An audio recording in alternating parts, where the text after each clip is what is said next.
Good morning. So there is a moment coming up in this chapter where God's own priest hands him an animal that's blind, and he doesn't correct him for it. He asks him a question that's going to make you put your phone down probably for just a second.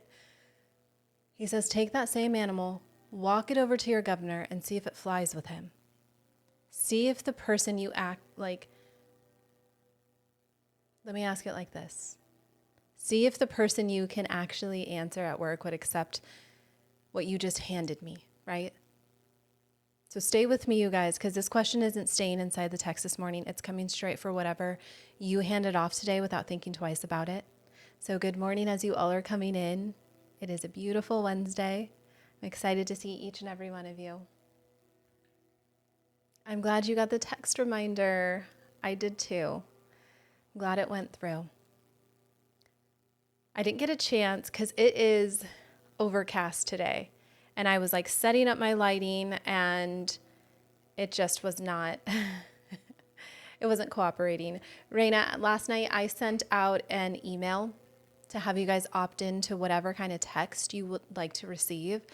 If you didn't fill out that form in the text, that might have been why. But if you did fill it out and you didn't get a text, will you let me know? But if you did fill it out and you didn't get a text, okay. Typical technology, right? I got the text reminder. So I'll have to see, is it the one from last night that I sent out? So as you guys kind of get settled in, good morning. Here's what's coming this morning, okay? We're going to watch a priest with a limb that doesn't work right or eyes that don't see clearly. And then he gets told that he can't walk up to the altar and serve. Okay, Raina, I set up a different automation. So if you go through that email that I sent to you last night, and it's going to ask you which one you'd like to receive, the prayer calls or the Bible studies, it will put you through the automation, so you should get the text. So thank you for letting me know. Does my audio sound okay? I was trying to my lighting is just awful, and I'm just going to have to deal with it. Gonna have to deal with it because the only lighting it seems like is coming is from my light over here, and nothing's coming from my window. And so it feels like I'm just lit so weird today. So I did that, and I just wanted to make sure that at least you all could hear me since I didn't get the opportunity to test my audio. So thank you. All right. So we have this priest with a limb that doesn't work right and eyes that don't see clearly. And what happens is he gets told, you can't go up to the altar, you can't serve. But I want you to notice what God does not say next. He doesn't say that that man is out of the family. He still eats the bread. He's just not the one holding the knife that day, okay? Then we're going to move into a section that a lot of people kind of skim past, where God tells the high priest very specifically that he cannot even go near his own mother or father and their body once they've passed away because of what this man carries. Then we're going to move into Leviticus chapter 22. And this is where God gets very specific about what's allowed on the altar at all. Nothing blind, nothing broken, nothing scabbed, nothing traded. Because it's the one that you can't get value for anywhere else. Okay, so this will all make sense as we go through it. I just want to give you a preview into what we're going to be talking about today. Then we're going to fast forward hundreds of years to Malachi, where these priests are caught doing that exact thing. And then God asked them if their own boss would take it. So by the end of this morning, you're going to know the difference between being disqualified from a function and being disqualified from belonging. You're going to know exactly which one I think some of us have been silently afraid of. Tomorrow is Thursday. That would be correct because today is Wednesday. And good morning to each and every one of you as you're coming in. Good morning. So if you've ever handed someone this tired version of yourself and told yourself that it still counted because technically you showed up, these next 2 hours are specifically for you. Okay, they're for each and every one of you, but that's where this is going today. So I want to ask you, if you could hand one thing off to someone else today, what would it be? I know I asked, for those of you that received the text reminder, I asked you to come prepared with that answer. So what would that be? If you could hand one thing off to someone else today, what would it be? Would it be dinner, the school drop off, a meeting that you've been dreading? What is that? What would you hand off? These kids, that was me this morning. I was like, you know what? I'm done talking to all of you today. What would that be? I'm inviting you guys to put that in the chat. And good morning as you all are coming in. The question that I'm asking as you guys arrive, where are you moving to, Frankie? Are you moving to just like a different house, or are you moving to a different state? So if you could hand one thing off to someone else today, what would that be? All the paperwork. Yes. Invoices at work. Here's what I've noticed about myself, okay? It's never the big things that I kind of hand off carelessly. I think it's the ordinary ones, right? Sometimes it's prayer time and I rush through it because my attention is already like about to go somewhere else. Or like this version of my family that gets of like what my family gets of me after my business already took the fully like attentive version. I think that I used to kind of feel like that was just like what life was when you had a really full plate. Today's chapter, it actually says something different, and I don't think that you're going to be able to look at it in the same way. Okay? So, good morning to each and every one of you. If this is your first time being here, welcome. I have a favor to ask all of you. I was up working on these automations because they took me all day yesterday. I have a favor. On the bottom left of your screen, there is a gold icon. Do you guys see that? Do you see a gold icon with a white arrow? We'll take it step by step. Let me know if you see that first. There's relevance in it, but I put some new things. I rearranged it. I kind of tidied it up, and I want to make sure that that first pops up for you. Okay, because sometimes, for some reason, depending on whether you're on the desktop or on the mobile, sometimes it doesn't show up. And I know for some of my moderators, it doesn't show up. Okay. Good morning, Kat.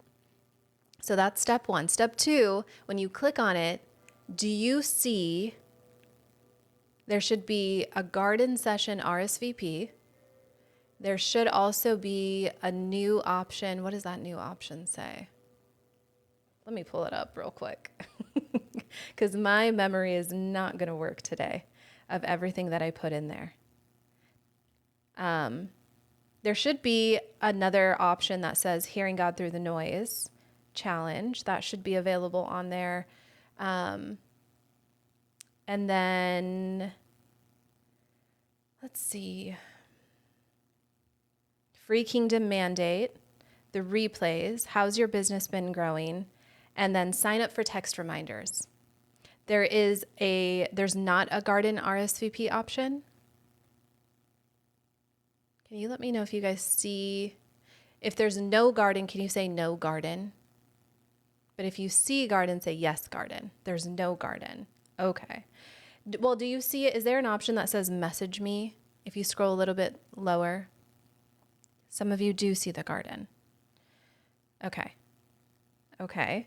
And then do you see the Hearing God Through the Noise live?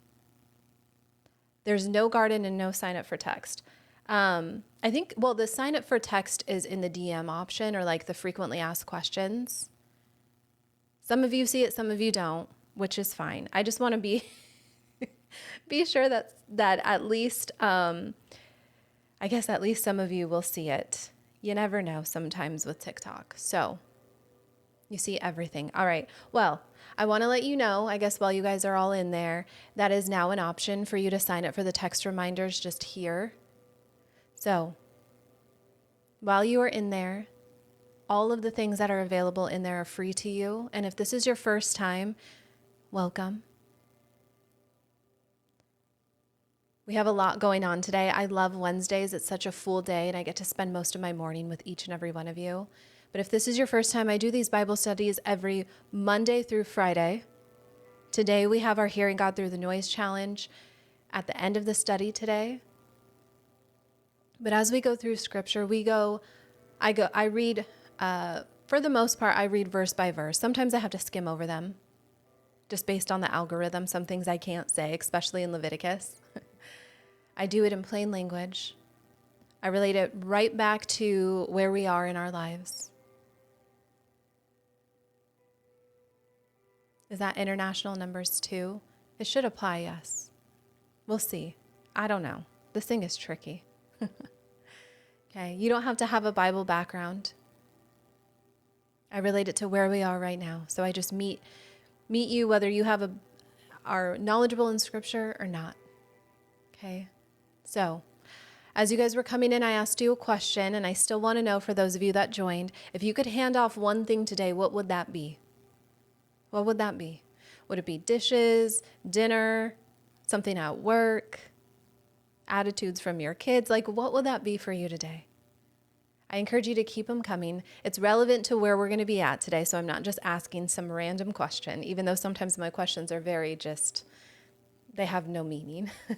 I just want to engage with you. But the real question underneath that this morning isn't whether you're giving God enough. It's whether what you're giving him is the whole version of you, or whatever's left over after everything else has already been picked first. Okay. So as you all are coming in, we're about to get started with our Bible study. We're going to be in Leviticus 21 and 22. I encourage you all to continue to comment as you go. I read every single one of them, even if I don't get to respond to them out loud. I see your questions. Okay. If any of you end up watching this on the replay, everything still below applies to you the same way that these lives do.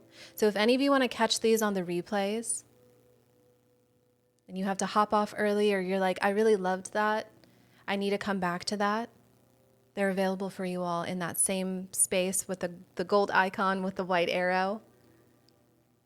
Kind of looks more orange to me than gold, but we settled on gold.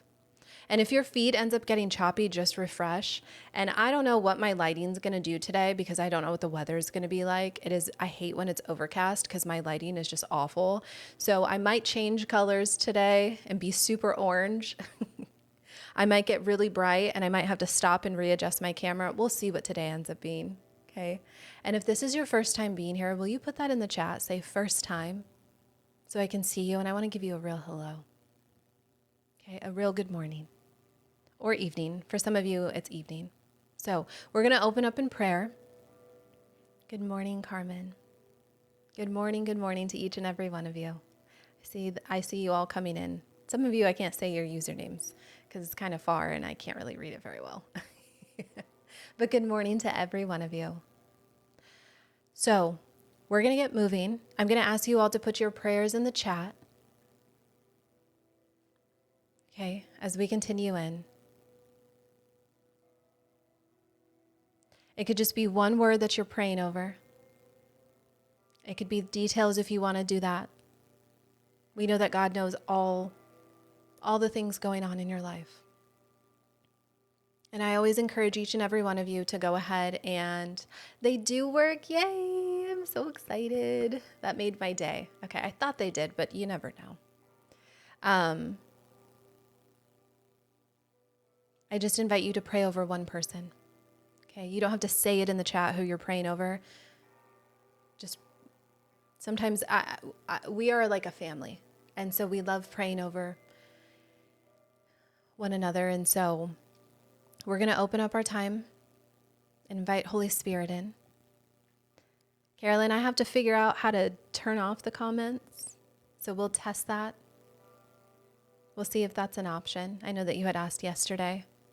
One of the things that we may end up doing, and we'll see how it goes, I'm not entirely sure. But since I pray and I close my eyes, I can't sometimes see what's coming in during the chat.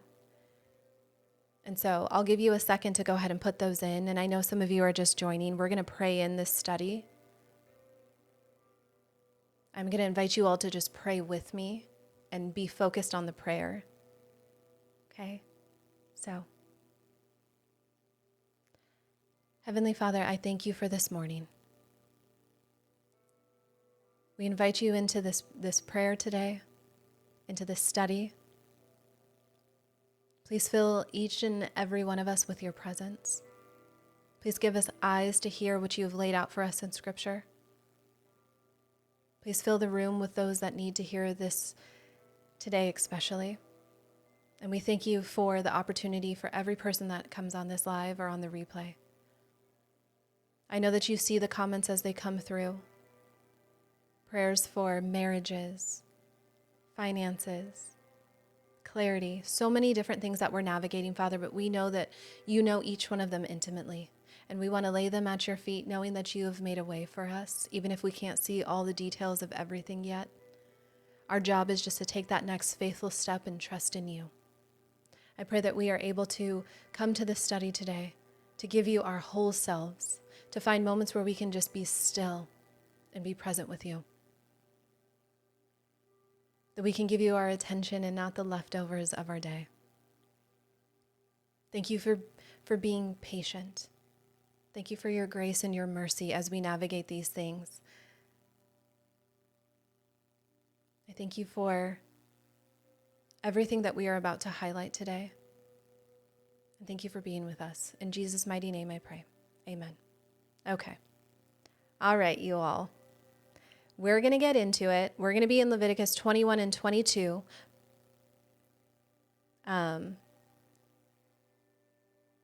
Everyone is usually, yes, they usually are. Well, because I ask them to, so I'm glad that they do that. I just can never see when it comes through, so thank you all for doing that for me. It seemed like it was pretty still in the chat as I was praying too. I didn't look, but I didn't see a lot coming in after I opened up my eyes, and I appreciate that. Thank you for being present with us. So before we get into Leviticus 21, I want to give you a recap of where we were at yesterday. I want to talk about where we just came from because, of course, like I say every day, it matters for where we're going to be at today. So Leviticus 20, it actually took everything that God had already said in the chapters before about worship and the body and the relationships, and he attached consequences to it. It's kind of like a chapter about non-negotiables, right? There's the Moloch worship, there's mediums, there's cursing a parent, there's certain types of sins, right, that are laid out, that were laid out back in chapter 18. All of that essentially gets repeated here with the actual penalty named. So if chapters 18 and 19 told the nation what holiness looks like, what we saw in chapter 20, it told them what happens when a whole nation decides that things are optional anyway, right? Those things were optional. They decided it's fine. I know that's probably not right, but I'm just going to do it anyway. Here's why it sets up today so perfectly, because chapter 20 actually just finished saying that this is not a negotiable for the nation as a whole. And then chapter 20 turns around and says, well, if that's true for the nation, watch how much more true it is for the men who represent me, meaning God, to that nation. That standard, it doesn't loosen for leadership. It actually tightens up. How many of you are familiar with Leviticus in general? Have you had an opportunity to even dive? I know some of you, of course, you've done this study with us, so you're familiar with it. But prior to that, or if you're new coming into this study, how many of you have actually spent time in Leviticus? Trying to dissect it and understand it. I'm just curious. There's no right or wrong answer. There's no shade, no shame. Nothing. I just always like to kind of gauge where you are at when you come into these studies. I'm going to be entirely honest with you. Prior to doing this, I hadn't spent a lot of time in Leviticus. I was aware of it and I've read it, but never fully done a deep dive into it until we started doing these studies. Okay. So what happens is in chapter 20, it kind of tightens where, let me say this. Where we're at in chapter 20, it's kind of the floor that everybody else stands on.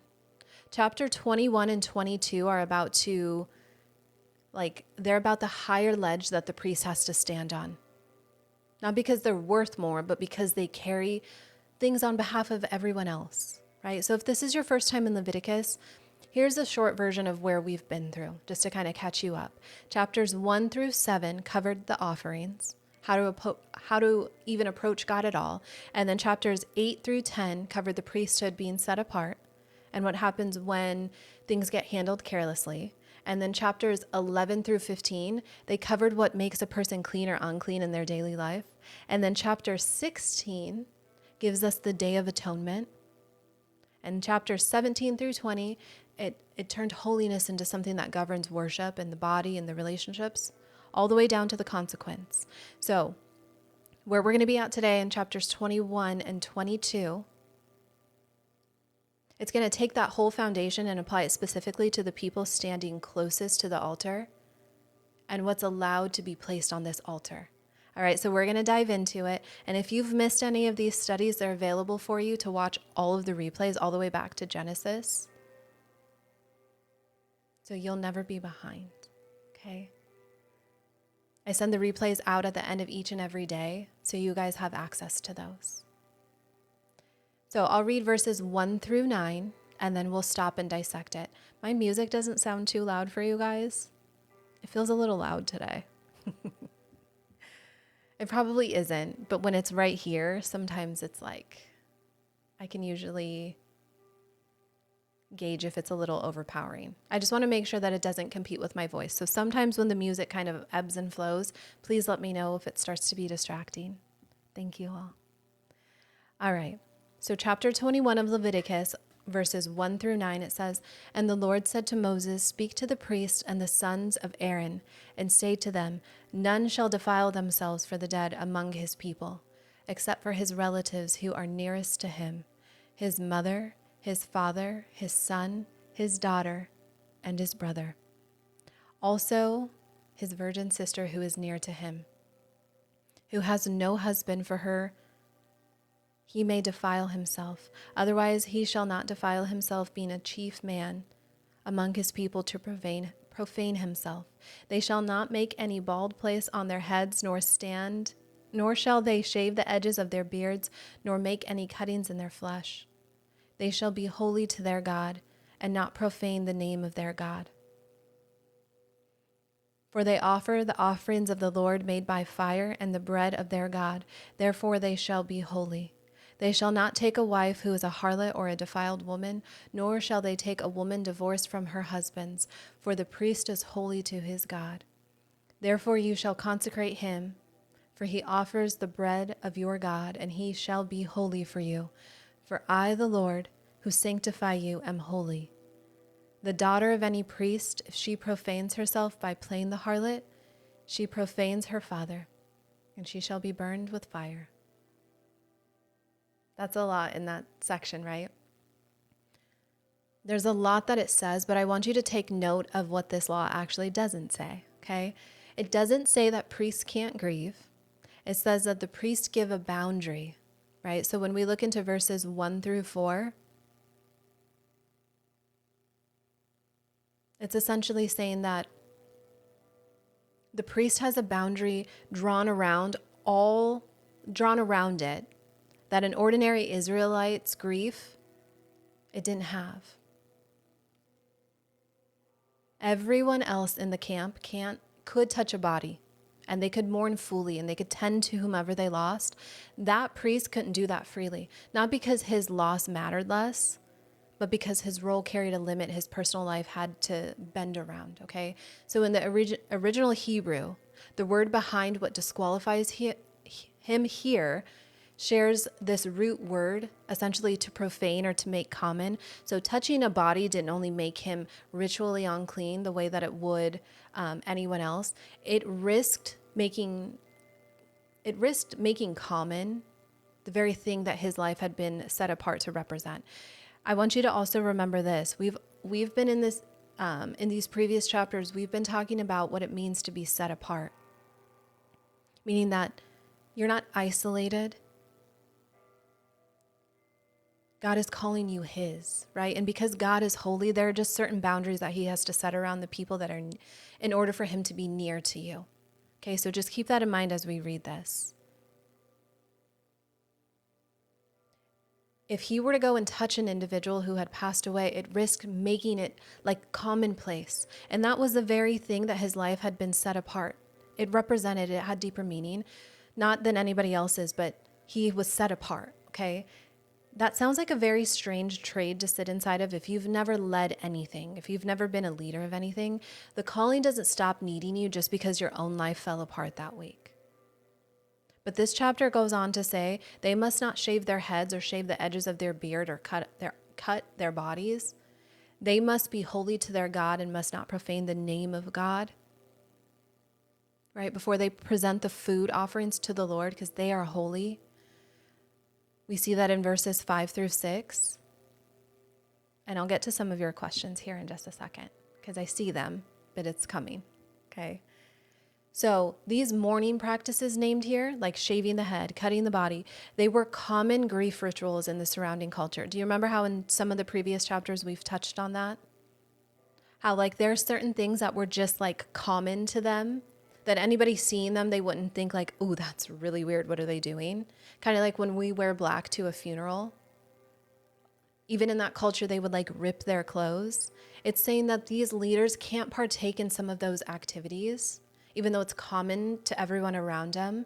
It was a way of expressing loss physically. The priest was forbidden from those specific outward displays. Remember how Aaron couldn't grieve the loss of Nadab and Abihu?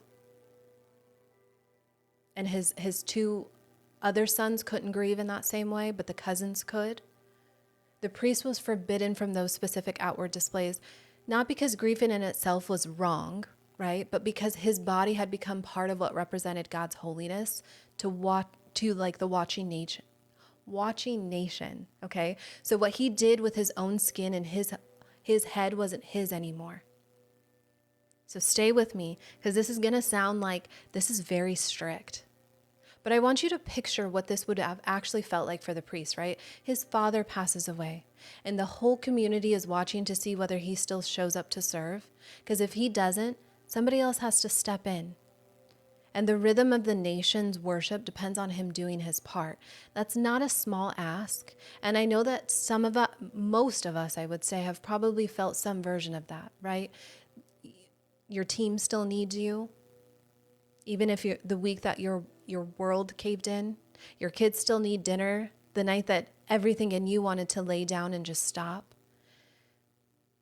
Have any of you felt that? Like there's parts of you that still have to keep going. Now, I don't want you to start like listening to what I'm saying and thinking that God doesn't want you to stop and rest. He's not saying that these things don't matter. Okay, so I don't want to lose you on that, because we've actually just spent chapters showing that's not what God is intending. That's not at all what this is saying.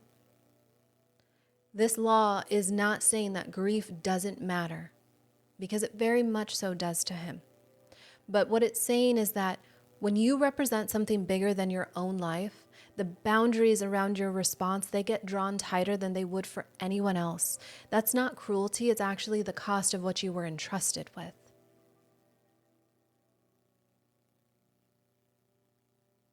We're going to dive deeper into this part of it, okay? Because I want to get to the heart of this. And for those of you that are just coming in, there's a question that I've asked, and I want you all to think about this, okay? So some of you missed it. But if you could hand off one thing today, what would it be? Because I see some new names coming into the chat. We're going to be in Leviticus 21 this morning. What we're doing, so I'll give you examples of something that you could hand off. It could be, some of you guys put dinner, some of you put the kids, you'd rather hand those off right now, the paperwork. What would that be for those of you that are just coming in? And we're going to be in Leviticus 21 this morning, and we're looking at the higher standard placed on the priesthood. And we're starting with the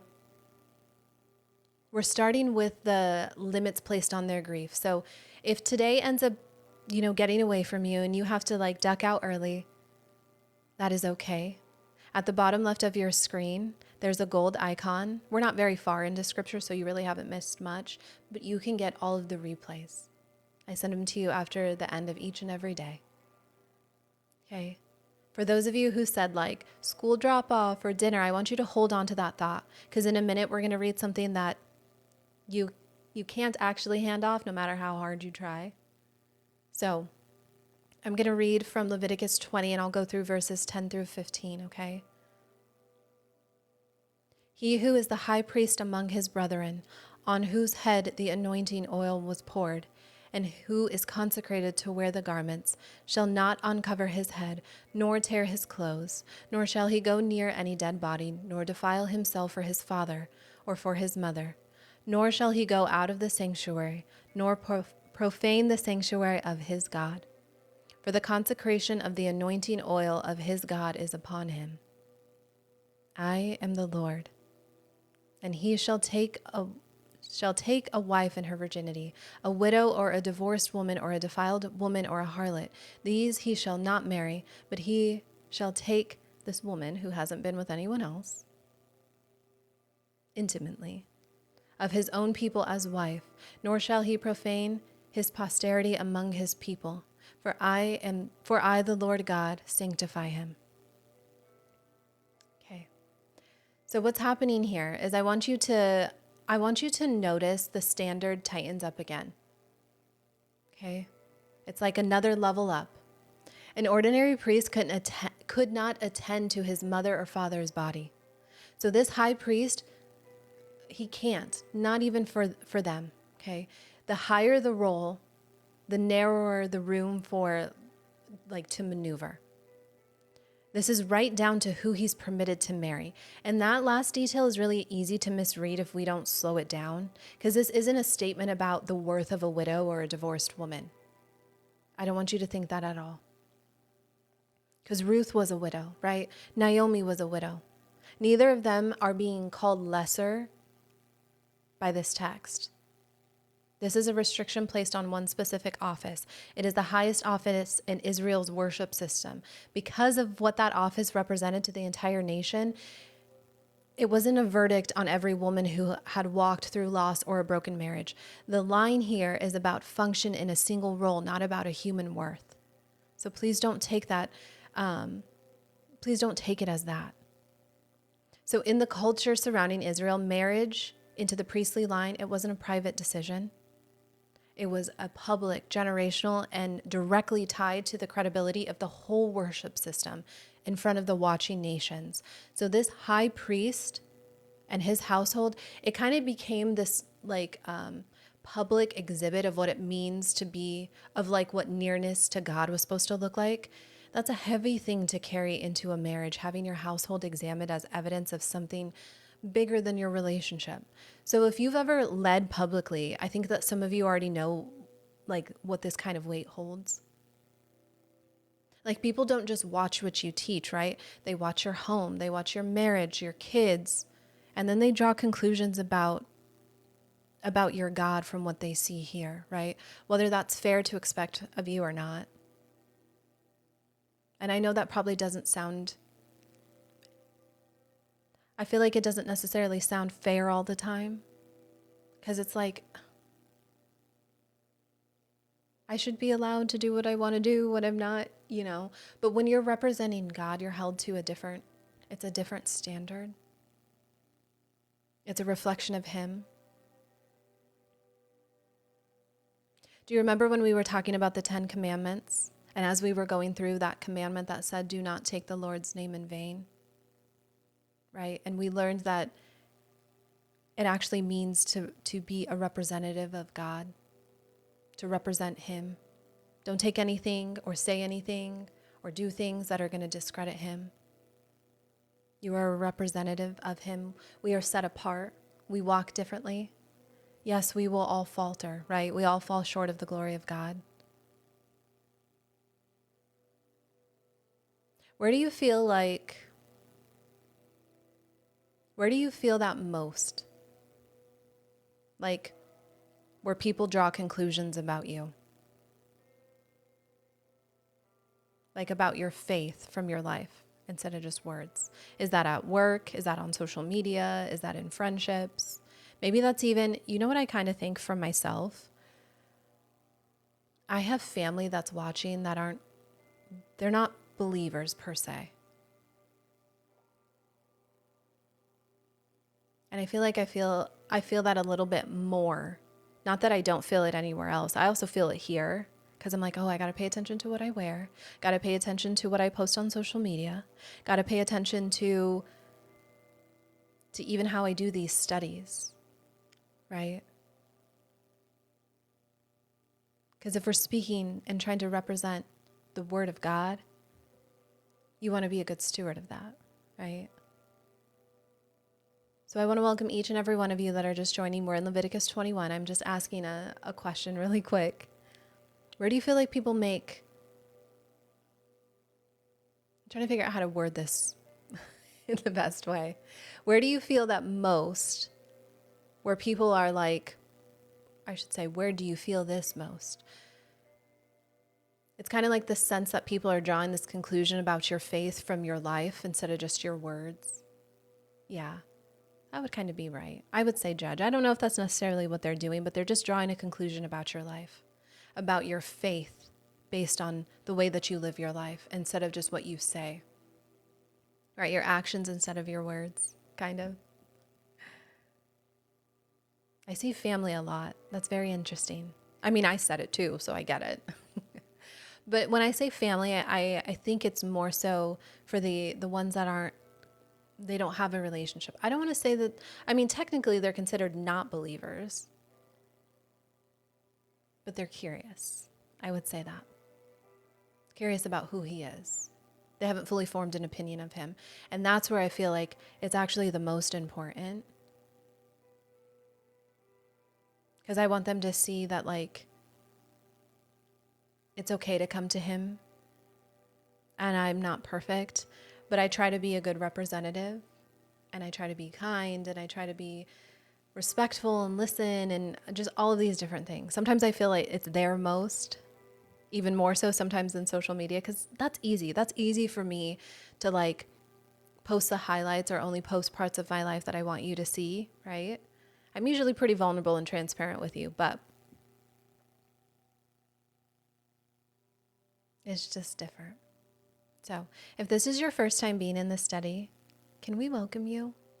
Can we say hello to you? Can you guys put first time or new or just good morning? Yeah. Exactly. I said that to one of my siblings the other day. I was like, there's nothing to be ashamed of. We are all walking through something. We have all gone through something.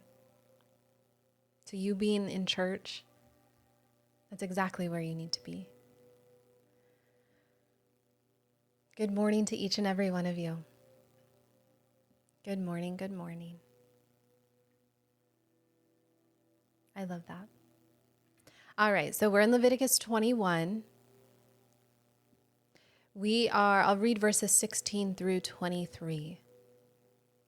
And it says, the Lord spoke to Moses, saying, speak to Aaron, saying, no man of your descendants in succeeding generations who has any deficit may approach to offer the bread of his God. For any man who has a defect shall not approach.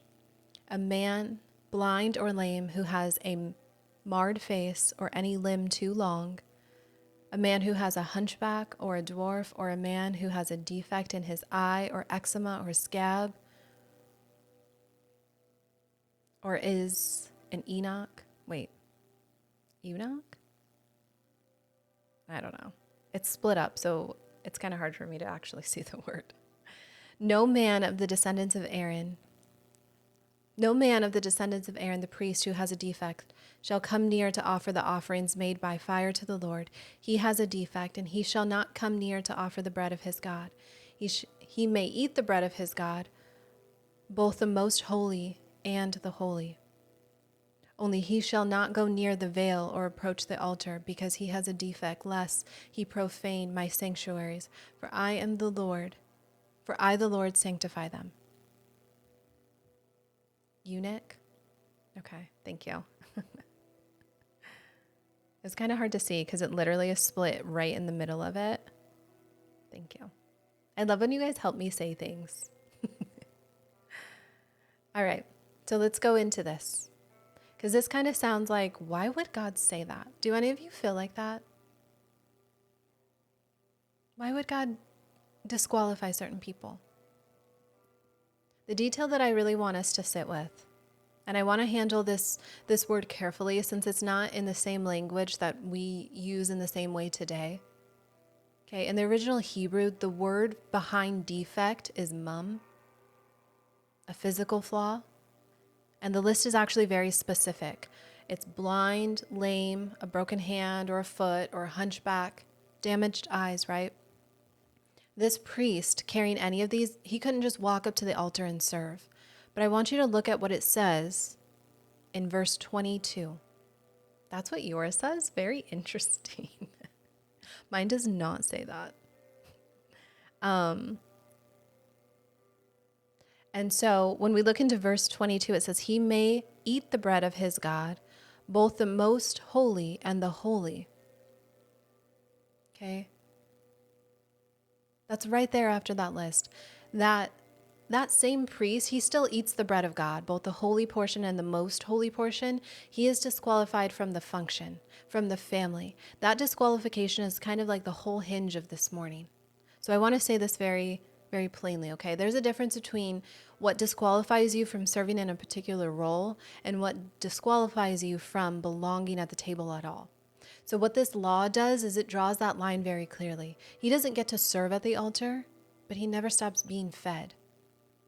So I want to say this to some of us who have spent a lot of time assuming that some flaw or some sort of limitation or some part of our story that we can't even undo means that we have been quietly moved out of the room. Maybe it's because something in your body, maybe it's a season that you didn't choose, maybe it's even like a mistake that you never stopped replaying in your mind. Somewhere in you, like a door closed and you decided that it meant you no longer belonged at that table. Okay, the text doesn't say that because it draws a much smaller line than the one that you drew for yourself. It says that there may be a function that you don't get to carry in the same way that everybody else does. That's real, and that's not nothing, right? But it never once says that you stop being fed. You're not sitting outside of the family because of what you're carrying. You may simply be discovering that your place at this table was never dependent on being flawless enough to serve at the altar in the first place. So, do any of you ever feel like you've assumed that there's something that disqualifies you completely? Like you're like, I can't be a part of this, I can't do this. It disqualifies you. But when in reality, it might only mean one specific door is closed. God's saying, listen, I can't sing, okay? I am not a singer. And I would love to. I love singing. I know all the lyrics to like all the songs. But I'm never going to go worship on the worship team at church. And that's okay, right? I get to use my voice in a different way. It doesn't disqualify me from spreading the word of the Lord. It just disqualifies me from getting up on the stage and singing anything like moving in the hearts of other people, because they'll probably be like, can this girl not? Right? There are some things that maybe we want to do, but the Lord says, I have a different plan for you. I have something different in mind for you. You were created for something different. You were set apart for something, and sometimes the things that we want to go out and do, they're not meant for us. Have you ever felt that? You felt like, oh, I would really love to do that, but actually God is trying to use me in a different way. He's not saying you can't come to him. He's saying whatever that task is that maybe you're wanting to do, it's potentially not designed for you. I don't want us to read this as him saying, no, you have a defect. No, I just need only people that can represent me and look flawless. That's not what he's saying. So we're in Leviticus 21 and verse 22. You know what? Medical school closed for me. It closed for me. I was on wait list for 2 years. And he said, I know this is really what you want to do. And you keep applying and you keep trying to just be like, oh, wait, let me go this way, right? So originally when I went to right out of high school, I was like, I am going to be a doctor. Initially, I wanted to go into psychology. I thought I was going to be a psychologist. And I was like, that sounds great, but actually maybe I'll do something different. So I'm going to school, trying to apply to get into programs, waitlisted. Waitlisted, waitlisted, waitlisted. And I'm like, so I kept taking classes, trying to get better grades, volunteering, waitlisted. And it was like door closed, door closed. Then I'm like, okay, well, maybe I can't be a doctor because at this point it's going to take me a million years now. Maybe I can be a PA, a physician's assistant. Then it was like, nope, can't get in. It's like I can't get past this certain threshold. It's because it was never meant for me. That's not what he had in store for me.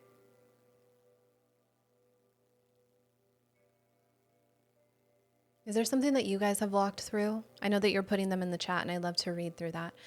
But is there something where God said, I know, like we as individuals thought, this is the path that I'm supposed to be on, and he said no?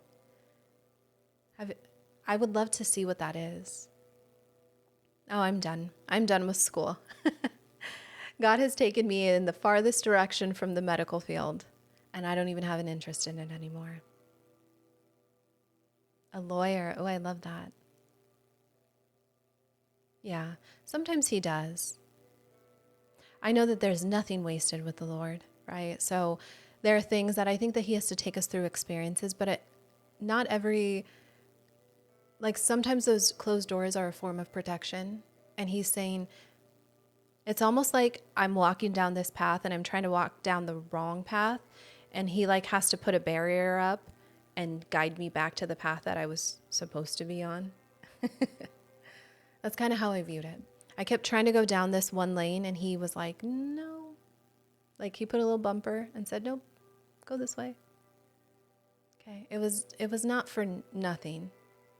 I know there's meaning behind it. Maybe I won't ever know fully. But I know I'm where I'm supposed to be now.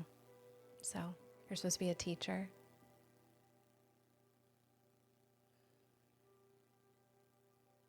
Good morning to each and every one of you as you're coming in. We're in Leviticus 21. We just saw that a priest with a physical limitation couldn't serve at the altar, but he never stopped eating the bread of God. So if you can only stay a few minutes this morning, I mean, I invite you to stay as long as you can, of course. But if you can only stay a few minutes, there are the replays available for you. There's text reminders for each of these studies. There's a lot. At the bottom left of your screen, there's a lot of different things. Okay. So we're going to move into Leviticus 22. This is where the same principle gets applied, somewhere where I feel like we may not expect, okay? I'll read through verses 1 through 9.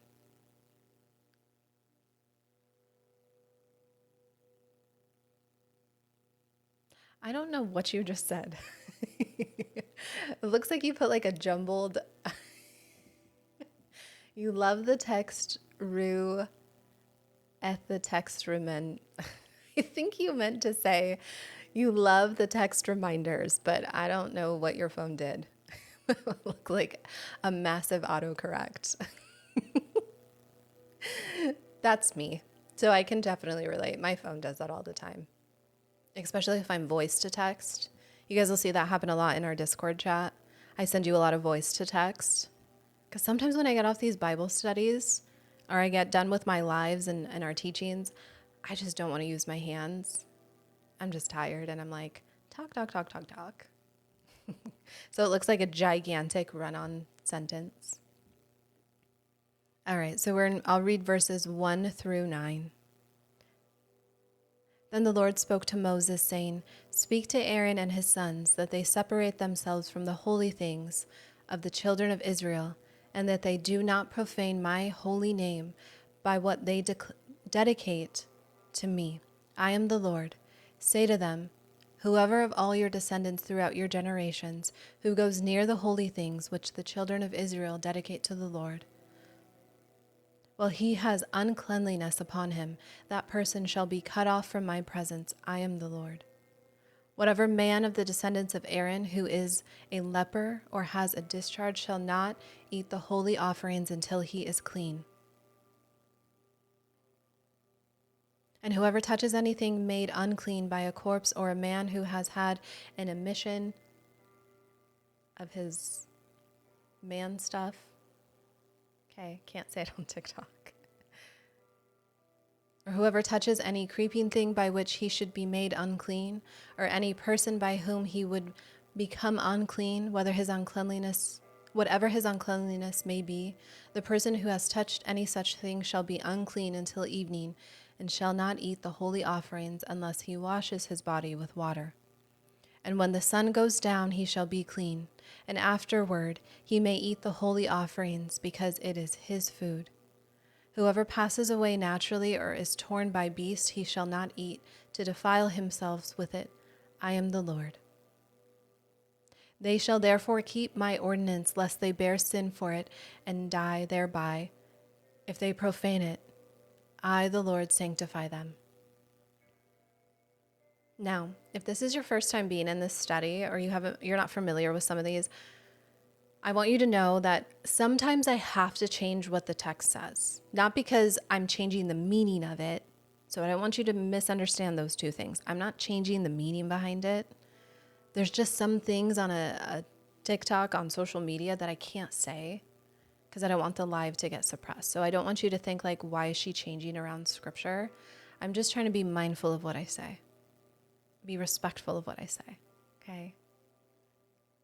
I also invite you all to read along with me or to take it back for your own discernment. So just wanted to let you know, if you're like, Vanessa, that's not what the text said. It's what it said. It just didn't say that specific word, okay? So what we're seeing here in Leviticus 22, verses 1 through 9, this section actually lists exactly what makes a priest unclean and therefore temporarily barred from handling holy things.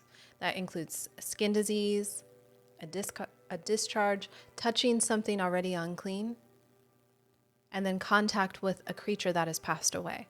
So each condition required washing and waiting until evening before he could resume his role. That isn't a punishment. I like to kind of think of it as like a built-in reset. It's a way of saying, like, before you handle what's holy again, get clean first. Don't push through carrying whatever you picked up along the way. I think there's something that is worth noticing in how practical this actually is. So this text, it doesn't ask the priest to pretend that he isn't affected by what he touched. It requires an actual pause, an actual washing, an actual waiting period before he goes back into serving. We don't always give ourselves that. We can touch something that unsettles us. It could be like a hard conversation. It could be feedback that was like kind of discouraging. Maybe sometimes it's a wound that we didn't expect. And then we walk straight back into leading, into teaching, into mothering, into serving. And we do that without ever actually getting clean from what we just carried. This law assumes that the body and the role aren't separate. What touches one affects the other, and pretending otherwise, it doesn't make it true. So when we read through verses 10 through 16, did they only clean with water, no soap? I don't know. It just says water. And when you think about it too, when we go back into scripture, think about like how, according to the culture, like Jewish culture, they would wash feet, like wash their feet before they went anywhere. Not anywhere, before they went into their homes. And then there's the water that is purifying. I think it's more of a more representative. It signifies. So it's not necessarily that you're actually washing. And I don't know, in the culture of that time, I don't know if I don't know if it necessarily was something where they washed with soap. I would imagine so, that they had some form of it. I want to say we've read parts of that in scripture. I want to say that we've read like certain spices and things that they carried, especially in the Exodus, that soap was, but I don't believe that there was any used in this, especially because text doesn't say that. It's ironic because I can't stand touching feet. I think it's more representative than anything, than actually literally washing things off. I'm sure there's some element of it, like if you touch a person that's passed away, of course you want to cleanse yourself properly. But I think there's something different in that. So when we read through verses 10 through 16, it says, "No outsider shall eat the holy offering. One who dwells with a priest or a hired servant shall not eat the holy thing. But if the priest buys a person with his money, he may eat it." That sounds odd. Okay, let me reread that, because it's what it says, but it just sounds odd. "No outsider shall eat the holy offering. One who dwells with the priest or a hired servant shall not eat the holy thing. But if the priest buys a person with his money, he may eat it. And one who is born in his house may eat his food.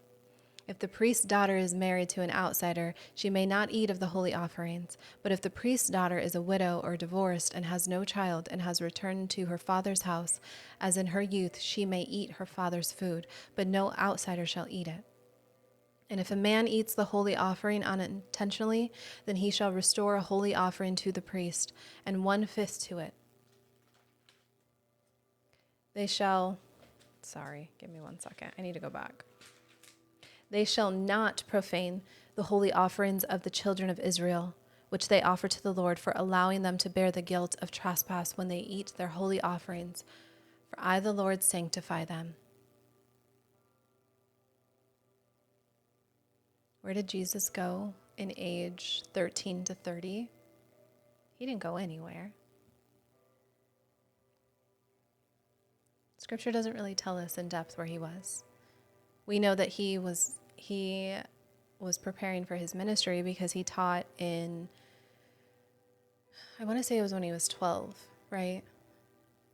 When he had run away, and Mary and Joseph, he didn't run away, but maybe he did. I don't know how they categorize it. When he went into to teach, I think it was in the temple or the synagogue. I can't remember which they reference it as. But Scripture doesn't always tell us the details of every element of their life. He didn't go anywhere, though. So, I just read from verses 10 through 16 in Leviticus 22. This section, I think a lot of people tend to just breeze through because it sounds like a technicality about who's allowed to eat what, right? But when you look closer to what it's actually protecting, it's not about wealth or status.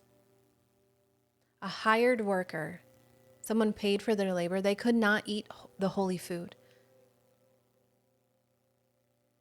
And somebody who was in forced labor, who was bought and became part of the household, they could.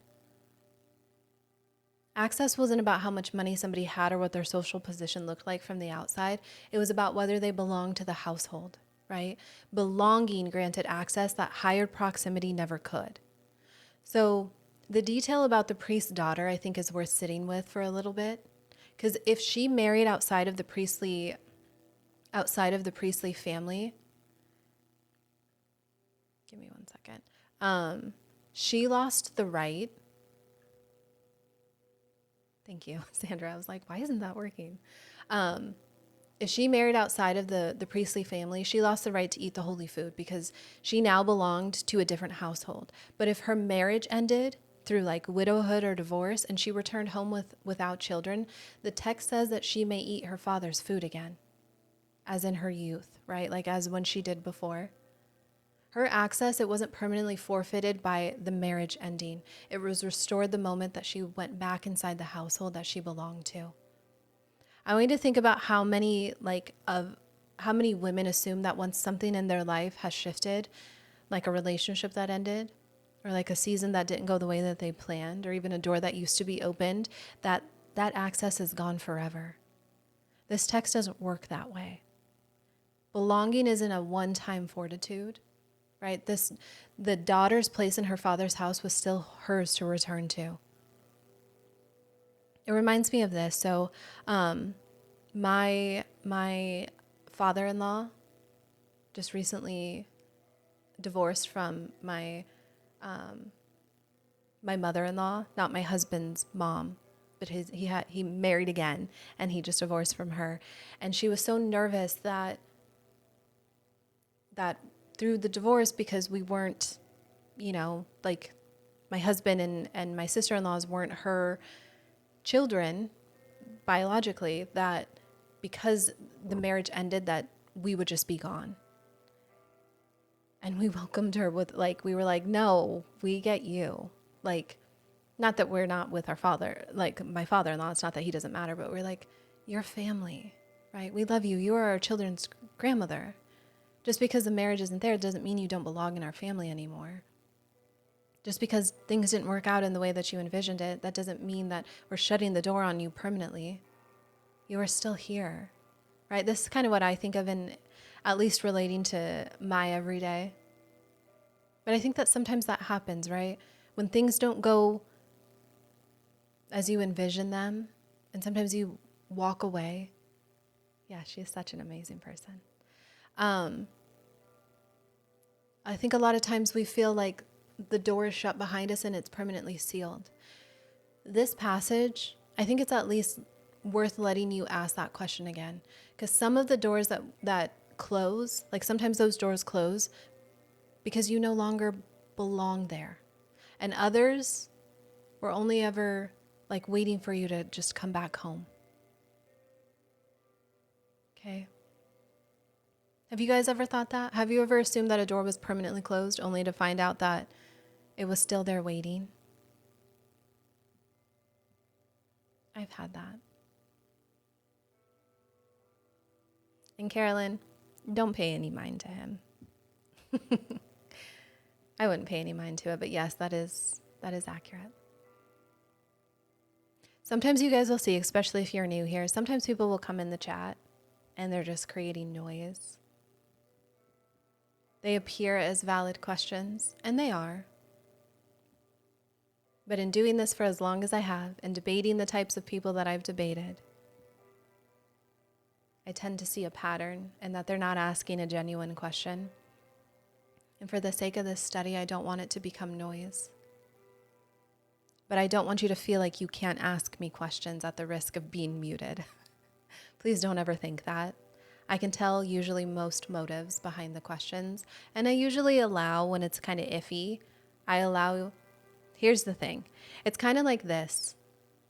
You allow somebody to ask a question, and then you allow them to show their true colors, and they always do. Okay? So, I just want to let you know that sometimes you'll see that happening. That's why. So, we're in Leviticus 22. We've just seen that access to what's holy was tied to belonging and not status. And that belonging could be restored even after it kind of seemed lost. So I'll read through chapter 22. I'll go through verses 17 through 25.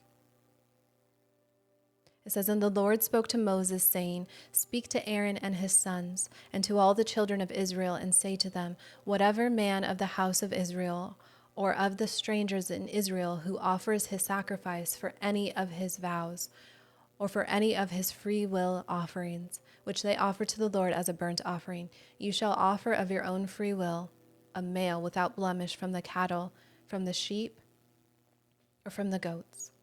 Whatever has a defect you shall not offer for it, shall not be acceptable on your behalf. And whomever offers a sacrifice of peace offerings to the Lord, to fulfill his vow, or a free will from the cattle or the sheep, it must be perfect to be accepted, and there shall be no defect in it. Those that are blind or broken or maimed, or have an ulcer or eczema or scabs, you shall not offer to the Lord, nor make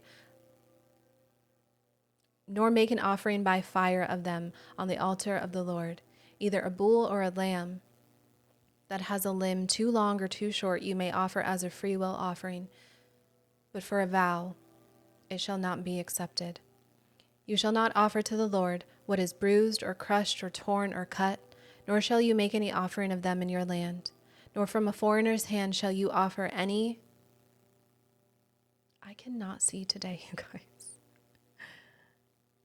Nor from a foreigner's hand shall you offer any of these as the bread of your God, because their corruption is in them and defects are in them.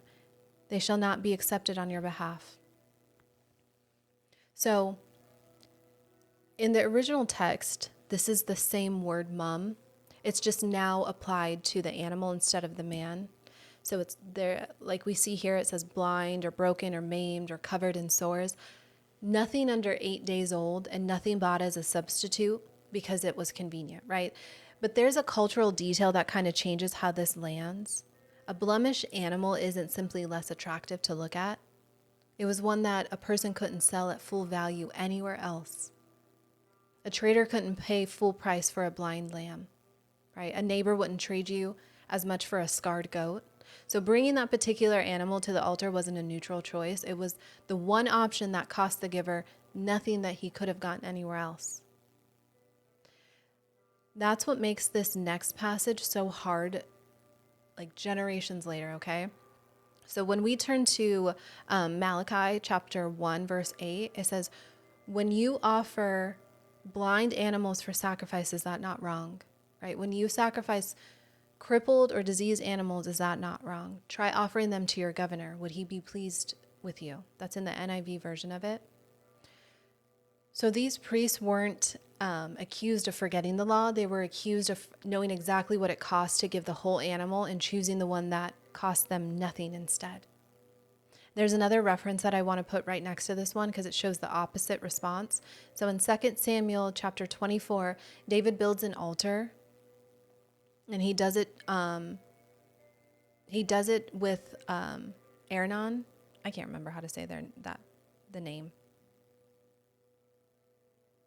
And their offer, and this person offers to give him the land and the oxen for free. But I want you to see what David's answer is, okay? It says, no, I insist on paying you for it. I will not sacrifice to the Lord my God's burnt offering that cost me nothing. So David could have taken the free offer and it would have been faster and easier. And technically it was still a sacrifice, but he refused because he understood something that the priest in Malachi's day had forgotten. An offering that costs you nothing isn't really an offering, right? It's just something that you were going to lose anyway. And they redirected it towards God instead of being thrown away. Think about how easy it is to justify that in this moment. Nobody wakes up and decides on purpose to give God the worst of themselves, right? It just happens in these small trades, right? This version of prayer that happens while doing 5 other things at once, right? Or our attention that gets left over after work already took like the better parts of our attention, right? Or the energy handed to our marriage after a full day that was already spent somewhere else, like where our patience was just, I'm like, I don't have the energy for this today, right? Every one of those trades that we make, it feels very reasonable in the moment, like God will understand, right? And I know that he does. But it's kind of the same way of handing over a blemished lamb. That probably felt reasonable to a priest who told himself that an animal is just an animal, right? That behavior isn't dramatic. It's exactly why it's so easy to keep doing. It's like very easy to keep doing without ever noticing. So I want you to be honest with yourself for a second. When you think about what God gave you this week, right? Your time, your attention, your best thinking. Was it the whole thing? Or was it whatever was left over after everything else took that good part? What did you give God? Did you give him your best? Did you give him all of you? Or did you come to him with whatever was left over after the week was done, or the day, because the week isn't done this week?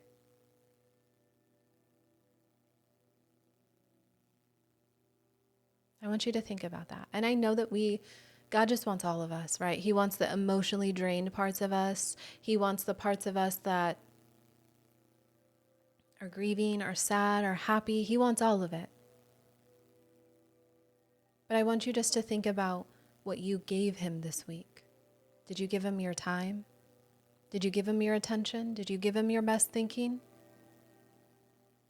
Or are you consistently giving him what's left over of you? I know that he wants relationship with you. And he knows all the things that you're navigating throughout the day. But just think about that, okay? We're in Leviticus 22. We're unpacking the law that nothing blemished could be brought to the altar. And we spoke about what David modeled generations later when he refused a free offering. I want you to watch what verse 25 adds to this before we move on. Okay, verse 25, it says, nor from a foreigner's hand shall you offer any of these as the bread of your God, because their corruption is in them, and defects are in them. They shall not be accepted on your behalf. That means that even an animal received as a gift from somebody else, even if it carried a defect, it couldn't be passed along to the altar. So like in other words, you couldn't outsource the leftover offering either. So whatever came through your hands to God had to meet the same standard, regardless of where you got it from.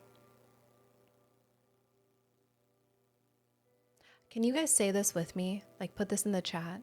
I want to give him a declaration. We haven't done this in a while, but this is kind of a declaration. You can say it with me. I invite you to put it in the chat just so the reason why I have you guys put stuff in the chat sometimes is because when you type it out and we see them flooding, that helps us remember it.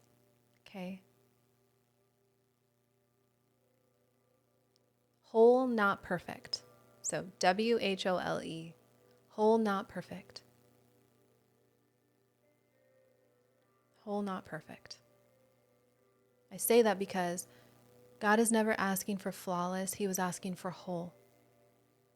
So everything that you've been withholding because it wasn't polished enough to offer, bring it anyway. Bring all of it. I want you to see God's heart here because I think that it would be so easy for us to go through the entire book of Leviticus, especially these chapters that we just did, right? But I want you to see God's heart here. God isn't asking for an impressive animal because he needs to be impressed. He owns the cattle on like 1,000 hills, right? He didn't need the offering at all. He owns everything. He needs nothing, right? What he wanted was for his people to bring him something that actually cost them something, because that's what tells the truth of the relationship. When you give someone what you couldn't use anyway, you haven't really given them anything, right? When you give them the thing that you wanted to keep, that's when they know exactly where they stand with you. I think that's what is so tender underneath this law. God wasn't collecting flawless animals for his own sake. He was asking a very young nation whether they actually believed he was worth their best or whether he was going to get whatever was left over after everything else had already picked first. And he didn't leave that question buried quietly in a ceremony. He said it very plainly through Malachi. He did it generations later. He did it because he still cared enough to call it out instead of letting it slide into just the norm, right? Notice what he didn't do. He didn't reject the priesthood entirely for this, right? He didn't burn it all down. He confronted it and he named it very clearly. And he gave them a chance to bring him something real again. That's the same God who told the blemished priest that he could still eat the bread. It was correction and belonging, and they were never opposite in this text. He corrects the ones he hasn't let go of. This is the God that we're seeing across both of these chapters. It's not one collecting perfection. It's one who notices exactly what it costs you to give him something. And he's one who would rather you bring him one that is honest and give him the whole thing than 100 convenient ones. That is who he is.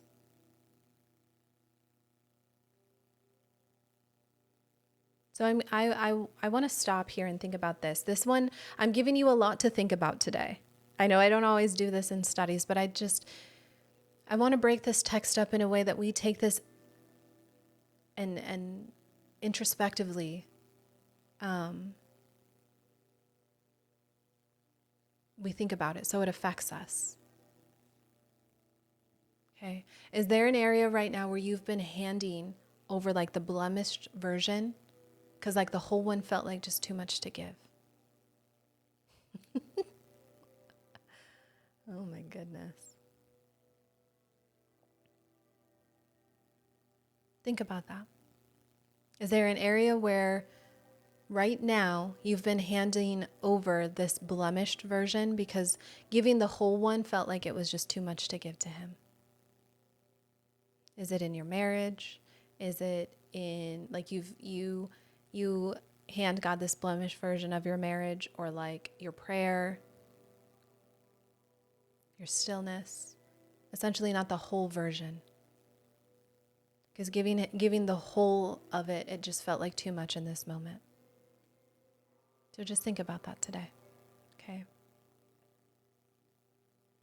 For those of you that are popping into this study, some of you respectful and not, it's so funny sometimes seeing your guys' comments come through. I just have to laugh. We're in Leviticus 22. We're looking at what it costs to bring God something whole instead of convenient. And we're looking at what David modeled when he refused a free altar. And if today is the first time that you've caught this study, I want you to know that you don't need a background to stay with where we're at. Okay? We have the replays available for each and every one of you. I have some gifts for you at the bottom left of your screen. We're going to be moving into our Hearing God Through the Noise challenge here in just a little bit. But we today are covering Leviticus 21 and 22. This last section, it closes the whole thing on the same word that we opened the chapter with. So I'll read through verses 26 all the way to the end to 33. Okay? And the Lord spoke to Moses, saying, when a bull or sheep or goat is born, it shall be 7 days with his mother. And from the 8th day, and thereafter it shall be accepted as an offering made by fire to the Lord, whether it is a cow or an ewe. Do not kill both her and her young on the same day. And when you offer a sacrifice of thanksgiving to the Lord, offer it of your own free will. On the same day it shall be eaten, and you shall leave none of it until morning. I am the Lord. Therefore you shall keep my commandments and perform them. I am the Lord, and you shall not profane my holy name, but I will be hallowed among the children of Israel. I am the Lord who sanctifies you, who brought you out of the land of Egypt to be your God. I am the Lord. I want you to notice this detail about the 8th day. This is an animal, and they had to be at least a week old before it could be offered, before it was allowed to actually live out the beginning of its life before being brought to the altar. There was nothing that was rushed, nothing offered before it even had a chance to be what it was created to be. And this rule against slaughtering a mother and her young on the same day, it carries the same instinct, like a small mercy that's woven into a system that could have very easily been ignored, or a system that could have very easily ignored it. This section closes the same way that it opened. This is on the word that means like profane, right? Do not make common what was set apart. Notice the reminder that God gives right at the end, right? He says that he is the one who brought them out of Egypt, who brought you out of the land of Egypt to be your God. I am the Lord. That is not a declaration. That is him reminding them. He's reminding them why the whole offering even mattered in the first place. Because he didn't ask for their best because he was demanding. He asked for their best because he had already given them everything. He had given them freedom, identity. He gave them a whole future. That offering, it was only ever supposed to be the smallest possible echo of that. I want to relate this back to us, right? I know that there are some of us who have been giving God this tired version of our mornings, right? The distracted version of our prayers. The leftover hour after the whole day already took the best parts of it, or the good parts, the more attentive parts. And some of us, I feel like we have quietly started to believe that that is just what this season looks like for us. But what I want to say is I don't think that God is asking you to manufacture energy that you don't have. I think that he's asking you to notice where you've stopped bringing him anything real at all. And I think he's asking you to start again with whatever whole thing you actually have today, even if it's small. Even if it's like a very short, honest prayer, that's not like a blemished offering. Because a tired woman who shows up anyway and means it, that's not the same thing as the priest handing over an animal that he couldn't sell. The difference was never about how much you have left in the tank. Okay, because for a lot of us, we don't have anything, right? It was always about whether what you gave him is actually real.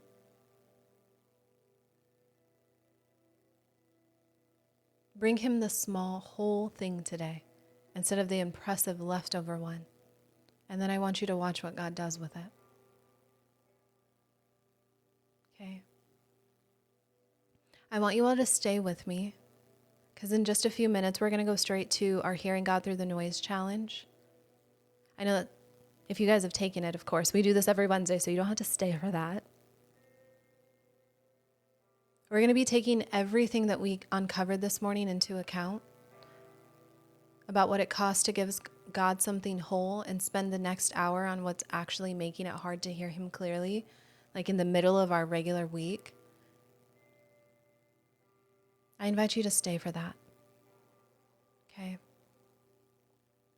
And if you don't, that's totally fine. But if it's your first time doing this challenge, I invite you to stay. It's one of my favorites. I love doing it each and every week. And I want to say this too. There's a lot of you that take it more than once, and it reveals something new to you each and every time you take it. So, we started this morning with a question, as we always do, right? A question about what it would cost you to hand, like, kind of the idea, like, what it would cost to hand, like, a governor, a blind lamb. I want you to carry that question with you past this live, right? What's that thing that you would rather delegate out? Not into guilt, but into like an honest look at what you've actually been handing God today. Remember, I told you, he wants you whole, not perfect. Carry that with you today. He wants you whole, not perfect. That was never out of reach for you today. Linda, welcome. Are you talking about the challenge or this Bible study? I'm going to invite you all to put your prayer requests here in the chat. We have our garden session today. Our garden session today is taking place at 12 p.m. Central on Zoom. I invite, if you haven't had an opportunity and you're not in the paid community, I invite you to join as a guest today. We're going to be unpacking. What are we talking about today? Let me take a look. I forgot. We're going to be unpacking the idea of who do you say you are? Okay. We do it as a sisterhood, as a women of other faith-driven female entrepreneurs, business owners, taking a look at who we say we are as business owners, what we tell other people about what we do. We're going to get different perspectives. You can't make a shirt that's mine. I'm just kidding. Yes, hearing God through the noise. We're going to be going into that challenge. But if you want to be a part of that garden session as a guest today, I invite each and every one of you. If you have not attended one previously and you're not part of the paid community, because if you're part of our Eden and Empire membership, of course, these are for you every single Wednesday. But I always invite you all to join at least one as a guest. And so at the bottom left of your screen, there's a gold icon. And in that, there's like a little gold icon with a white arrow. If you want to be a part of that, click on the icon that says Garden Session RSVP. And my automated system will send you the details for it. It's set up now to send you the link. And then for those of you that are in the paid community, you'll have the option to opt into text reminders for that as well. But there's a lot in that little section. You guys can sign up for text reminders, especially if this is your first time being here on this Bible study and you're like, I love this. I want to be a part of this. There's replays for you. You can opt in to get the reminders before each study. I try to include the topic. I give you a question to think about. Just shoot you a text and say, hey, we're going live. Then we have our Tuesday prayer calls. I send you a reminder about that. I want to make sure that if you want to be here, that there's nothing that keeps you from it. Okay. You can sign up for the replays. And then I have a gift for you. It's a little guide I created that says, it helps you to understand what your business has been growing from. Now, I want to say when I created this guide, it actually is an accompanying guide to the Hearing God Through the Noise Challenge. It's going to help you discern what your business has, the foundation that your business has been growing from. Is it fear, striving, performing, proving? I can't remember all of them. I never do. Okay, so I invite you to get all of those things. All right, we're going to close out the Bible study portion in prayer, and then we're going to move to our Hearing God Through the Noise Challenge. So I invite you to stay for that to see what this is. All right, so I always invite each and every one of you to put your prayer request in the chat and to find someone else just quietly on your own to pray for. It can be just one word, or you can put the details, whatever that looks like for you. This is our time to receive prayer and to thank the good Lord for the word. So, Heavenly Father, I thank you for allowing us to see more of who you are. Thank you for showing us that we are never disqualified from relationship with you. That we are set apart for very specific things and we are created intentionally to serve your purpose. That we were given special talents and gifts. Thank you for creating us and seeing that the world needed one of us. Please remind us that we still have a seat at the table with you. That no matter what we navigate through in life, that you are always there waiting for us. You are right there alongside us. You are never far. Father, I know that you see every comment as it comes through, as we navigate the things in our lives. Please bring us comfort and understanding, clarity in these seasons. I pray that we gain a deeper dependence and relationship with you, and that we can step out of this season with a new understanding, with a fresh perspective. Thank you for all that you do in our lives. In Jesus' mighty name I pray. Amen. All right. We're going to get into it. We just did Leviticus 21 and 22.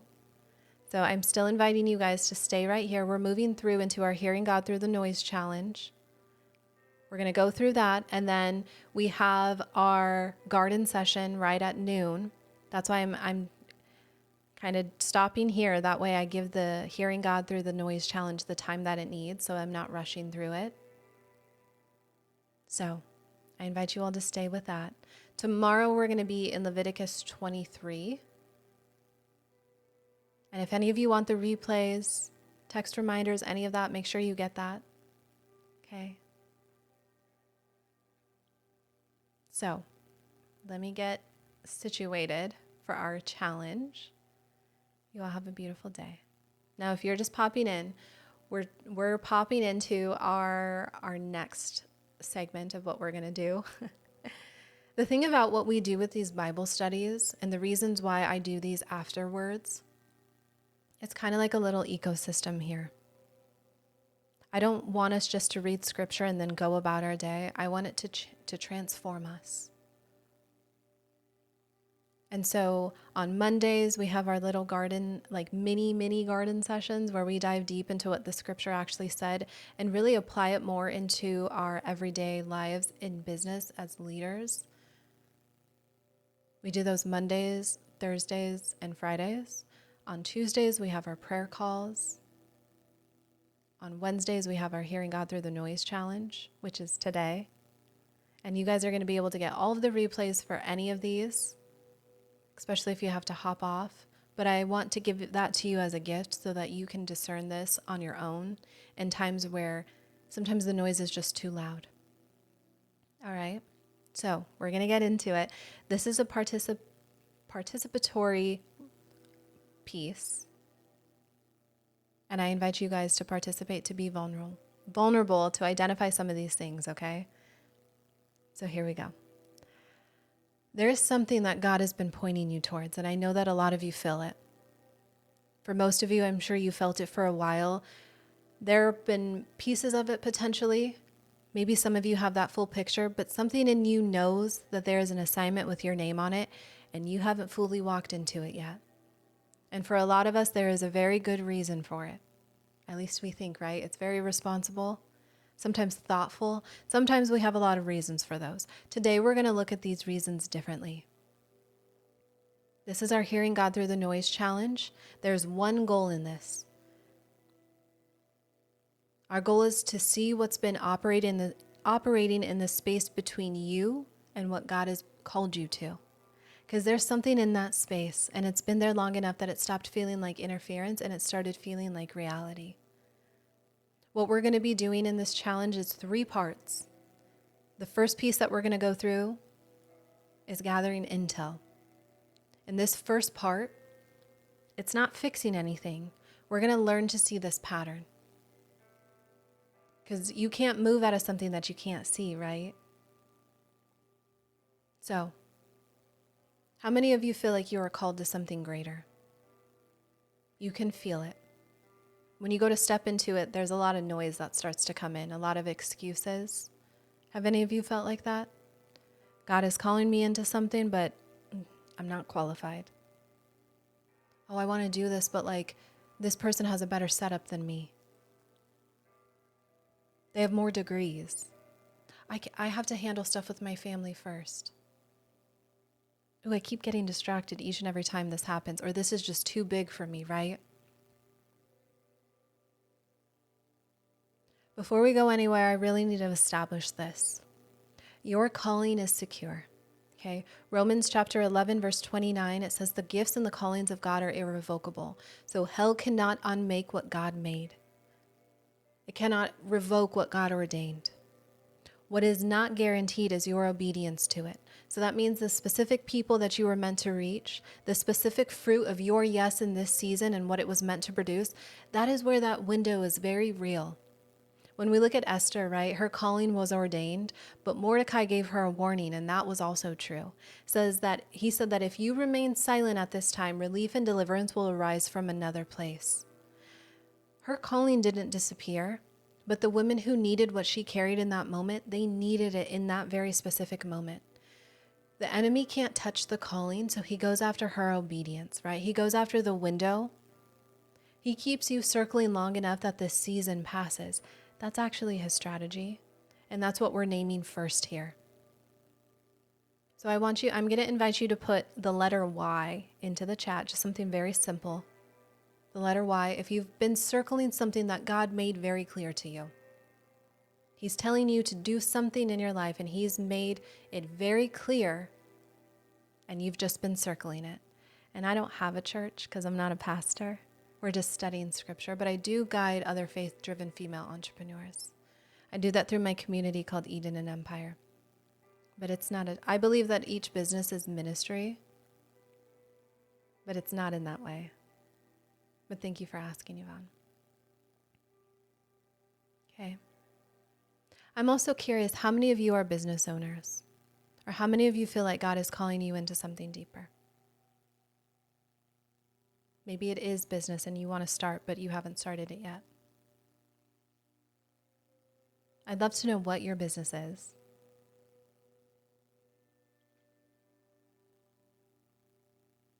As that comes through the chat, I'm gonna continue on, but I'd love for you to continue putting those in there. So every person that God called in Scripture, they faced interference. And it was almost never destruction, right? It was almost delay, and it was being disguised as something that felt very reasonable to them at the time. So when we look at Eve, right? Eve didn't get attacked. She got a question. In Genesis chapter 3, verse 1, it says, has God indeed said, right? That one question was enough, and it introduced enough noise that Eve stopped trusting what she already knew. She didn't get destroyed. She got confused. Moses didn't get stopped, right? He got intimidated into arguing. We see in Exodus chapter 3, verse 11, who am I that I should go to Pharaoh? Moses was called and he was commissioned, but he was still arguing. He didn't get destroyed, but he did get intimidated. Then we look at Nehemiah, right? He didn't get destroyed. He got distracted, and his enemies kept calling him down from the wall. We see in Nehemiah chapter 6, verse 3, Nehemiah said, I am doing a great work so that I cannot come down. He had that same invitation 4 times, and he gave the same answer 4 times. He didn't get destroyed. He got pulled at. Then there's Jesus. Right after his baptism and right before his ministry began, he was led by the Spirit into the wilderness, and the first thing that meets him there is the enemy. Right? In Matthew chapter 4, verse 3, it talks about if you are the Son of God. Right? It wasn't an attack on the work that Jesus was doing. It was an attack on his identity. And that's because if you can destabilize who someone knows themselves to be, that work stops before it even starts. So if the most called person who ever walked the earth got tested before he started, and it happened to him, it's going to happen to you. That's not as a punishment. To me, that's confirmation. The enemy doesn't show up for women who are not a threat. And we see every single one of them. They were not destroyed, they were delayed. And the delay, I don't think that it ever looked like warfare to the person inside of it. It looked like a very reasonable question. I think a lot of them felt like this hesitation is it's legitimate. I have a reasonable or a responsible pause. That's actually why this works. So Paul says in Ephesians chapter 6, verse 12, we do not wrestle against flesh and blood, but against principalities, against powers, rulers of the darkness. The real battle is not where you've been looking. For a lot of us, we've been fighting what we can see while the actual source stays untouched. When we look in 2 Corinthians chapter 10, verses 4 through 5, it says that the weapons of our warfare are mighty in God for pulling down strongholds, casting down arguments, and every high thing that exalts itself against the knowledge of God. That tells me that a stronghold is not a demon in your house. It's a thought structure that has internal logic, and that's been taking place long enough to feel like your own thinking. For some of us, it feels like discernment, sometimes wisdom. It feels like you're just honestly being realistic about what you see. That's actually what makes it so effective. It doesn't really feel like warfare. It just feels like a part of your reality.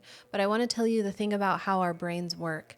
Our brains have one job, and it is not obedience. It's survival. It can't tell the difference between launching a business and a lion standing right in front of you.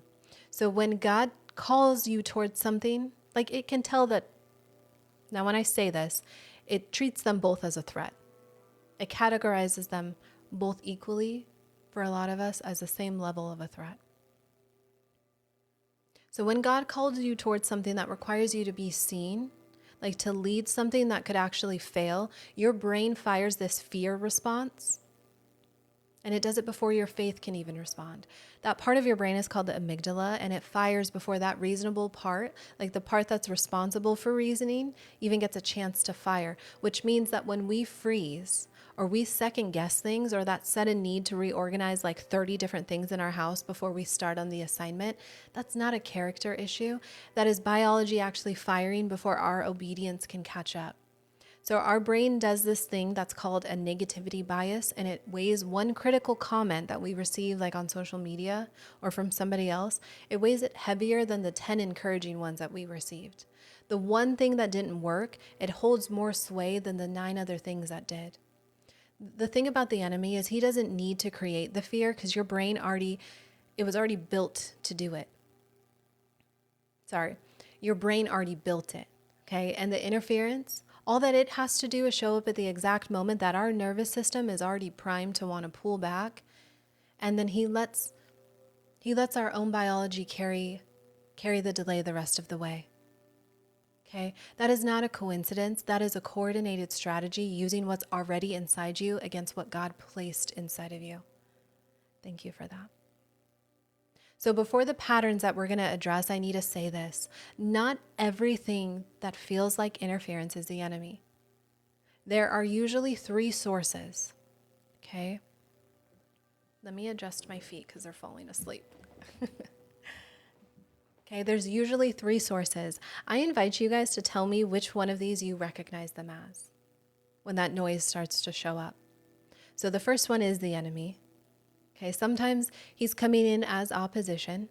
Sometimes it's an organized delay strategy, and it's designed to keep you circling long enough that that window for you to be obedient towards what God is calling you to closes. Right? He wants to just keep you spinning, keep you scared, keep you confused, intimidated, accused, right? He wants you continually thinking in those thoughts long enough that you don't walk out in obedience. The second source is God. Sometimes what feels like interference is God actually slowing you down on purpose. Not to delay the assignment, but sometimes God wants to heal something that would compromise what you're about to step into. Sometimes that accusation that feels like an attack might actually be God surfacing an identity wound that he wants you to close before you go further. I say that because I lived that. He showed me that. The third one is you. Unhealed places, they make decisions. The fear that formed you, it formed in you long before this calling arrived. A lot of times it disguises itself as discernment. All 3 of those, the thing about them is they can actually produce the same feeling. That's why you need discernment, not just as pattern recognition. Discernment develops in proximity to God over time. So I want to know, I invite you all to put that in the chat. What is that for you? Which of these 3 have you been dealing with most? Is it the enemy? Is it potentially God or yourself? I agree. I would say for myself, a lot of times it's all 3.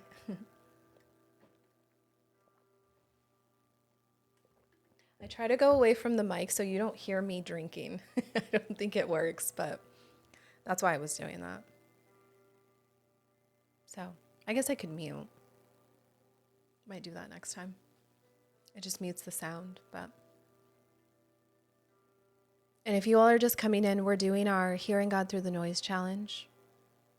We're learning to sit still and hear God through all the noise sometimes that's in our minds. Okay? We're just getting settled in so you haven't really missed anything. You're drinking too. Good. Stay hydrated, guys. I don't. All right, so we're about to name the pattern sequence. And if any of you need to hop off or you missed the first portion of this and you want to stay, I invite you to, of course. But the replays are all available for each and every one of you, even if you've done this challenge before. I also give you a workbook so you can go through these things too. And I always invite you to hold on to them. But you're hanging in there. Linda, you stay and for as long as you can, and it's okay because you'll get the replay. Okay. So we're going to tag these patterns. I want you to see something before we go into that part, okay? Because it's going to make sense of how we tag it. There are 3 things that you're going to be tagging. You're going to be naming them as either your primary, your secondary, or your background. The primary, I want you to think of this as like your open door. This is when the thought first comes in. This is a pattern that tends to hit first, and it usually hits first because there's something underneath it that hasn't been fully healed yet. This primary thought, it's not just where the enemy gets in, it's where sometimes God is doing the deepest work in you. Okay? So hold on to that. The secondary thought, it's actually what sustains the delay. So this thought, thank you, Sandra. When this thought comes in, it keeps you spinning. It keeps you from moving forward. It kind of settles in after this first thought. The primary thought makes the hesitation feel a lot more logical over time. It's kind of like this. I'm about to go live on TikTok, And the first thought that always comes up is like, ooh, I'm tired. What if I'm not very on today, right? And then the second thought that would keep me from going live would be like, you know what? They're going to see that I don't know what I'm talking about. That's just an example. I can't think of anything else. So because I'm intimidated by it, because I feel accused, like I'm not qualified enough, I just don't do it, right? That would be like your secondary thought. Your secondary thought is the thought that comes in and says, you know what, you're not very qualified. They're going to see right through you. You don't have a massive background. You don't this, you don't that, right? We'll go through the interference patterns, but think of this thought as the one that actually keeps you stuck. It almost always sounds spiritual, like patience, like stewardship. Okay? Like waiting on God. This is what makes it actually the most quietly damaging of all three. And then the third one is the background. This is where God has already been. That pattern that barely touches you is evidence. Something that used to have access to you, it no longer does. That's a testimony that you've been walking in without realizing it. So you're going to look at all three of these together. These three tags, they're not just showing you where you struggle, they're showing you what God is building and what has been sustaining the delay and where God has already won ground in you. All right, so there's 7 patterns that we're going to go through. 7 patterns. You're going to name each one as either your primary, your secondary, or your background. So the first one we're going to go through is accusation. This one's targeting your identity and your qualification, right? Now I want you to think about this. If this is your primary, what God might be doing is building something that stands entirely on your identity being settled in Him. Okay? So accusation kind of sounds like this. Who told you you could do this? You're not the kind of person that this works for. You don't have a degree. You haven't been formally trained. This woman over here, she has a decade on you. You know what? You keep starting things that you don't finish. Right? How many of you hear that initially? That's a thought that you have before you walk into something. Underneath that argument, it kind of sounds like this. I've been at this long enough that if God were really in it, there would be more to show for it. So the lack of fruit is evidence. I'm just being honest about what I see, right? You know what? That's actually what makes that a stronghold, because it does have a little bit of evidence. It has a conclusion that feels earned. That doesn't make it true. So what does this sound like for you? Does that one sound like a primary one, like a thought that strikes right away? Is it your secondary? It keeps you stuck? Or you know what? I recognize that used to be something that used to keep me stuck, or a thought I used to have, but it doesn't hit me anymore. What is that? Your primary, your secondary, or your background? Okay, that's pattern 1. I invite you all to put that in the chat. I do that more so because this is kind of a vulnerable place. And I think of us as family. I think of us as a community, as a sisterhood. And when we walk alongside one another and we can just be truthful, I think it helps us to feel a little bit less nervous, less scared, isolated, and like feeling like we're the only ones, because I guarantee you are not the only one. Accusation actually used to be my secondary. It used to be one where it would, I wouldn't say it kept me stuck for very long, but it would keep me stuck. So the second pattern is confusion, okay? This one targets your discernment. So if this is your primary, the assignment potentially requires you to move on what God said before you have the confirmation. This one kind of sounds like, what if I misheard it? What if I misheard what God is calling me into? What if the timing is actually wrong? I'm not supposed to do it right now. Or you know what? I need one more piece of confirmation. Or what if I move and it's just me? Like God never even asked me to do this. I want you to see that underneath this argument, it sounds like this. God would not let me go this far in the wrong direction without correcting me. So the fact that I haven't received correction and it hasn't come, it might mean that I'm already so far off course. Waiting for more clarity, it sounds like the reasonable thing, right? The responsible thing. Confusion almost never resolves, it just regenerates. So you get clarity and then a new question comes. What is that for you? A primary, a secondary, or a background? For those of you that are just joining, we're doing our Hearing God Through the Noise challenge, and we're learning how to discern the noise that we hear so we can walk more boldly into the things that God is calling us towards. So that was pattern 2. Pattern 3 is intimidation. So intimidation, it targets your willingness to be seen. So if this is your primary, the assignment potentially requires visibility that costs something.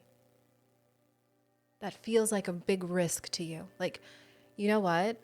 God is asking me to be up front and center, and it feels like a big risk. So this one kind of sounds like, you know what? I need to have all the answers before I present myself as someone worth listening to. Or like, you know what? Before I can even do this, I need a bigger platform first.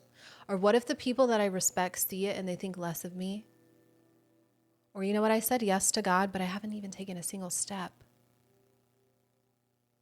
Underneath that argument, it sounds like this. You know what? If I do this quietly and it doesn't work, nobody has to know about it, right? If I stay behind the scenes, that's not fear. That's part of the strategy. The thing about intimidation is it doesn't need you to quit. It needs you not to begin.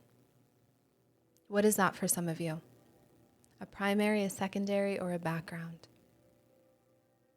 Yeah. I feel like intimidation and accusation sound very similar.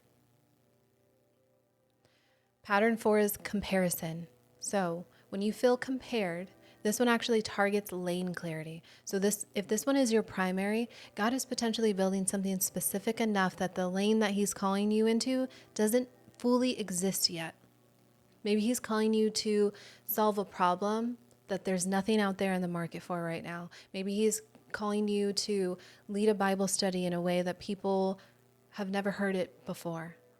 Obviously, that's accurate, but he's calling you into something that doesn't fully exist in the way that he designed you to lead it yet. So comparison tends to sound like this. Well, this woman, she already did it better. There's no more room left, right? Or I'm too late. Or mine is just a version of this other person's. Or when I scroll past this person's content, I lose all motivation to create mine. Mine doesn't even stand a chance, right? Underneath that argument, it kind of sounds like this. Well, the market is saturated, and everything that I would have already said has already been said by someone who's more credible. Or if I start right now, it just means a lesser version of what already exists. The thing about comparison is that it makes the case that the lane is occupied, that it's so occupied that there's no point of even stepping into it. It actually reframes delay as discernment. What is that for you? Is that a primary, a secondary, or a background for you?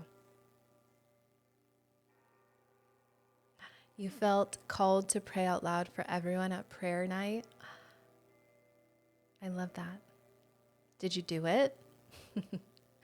Or did the noise settle in?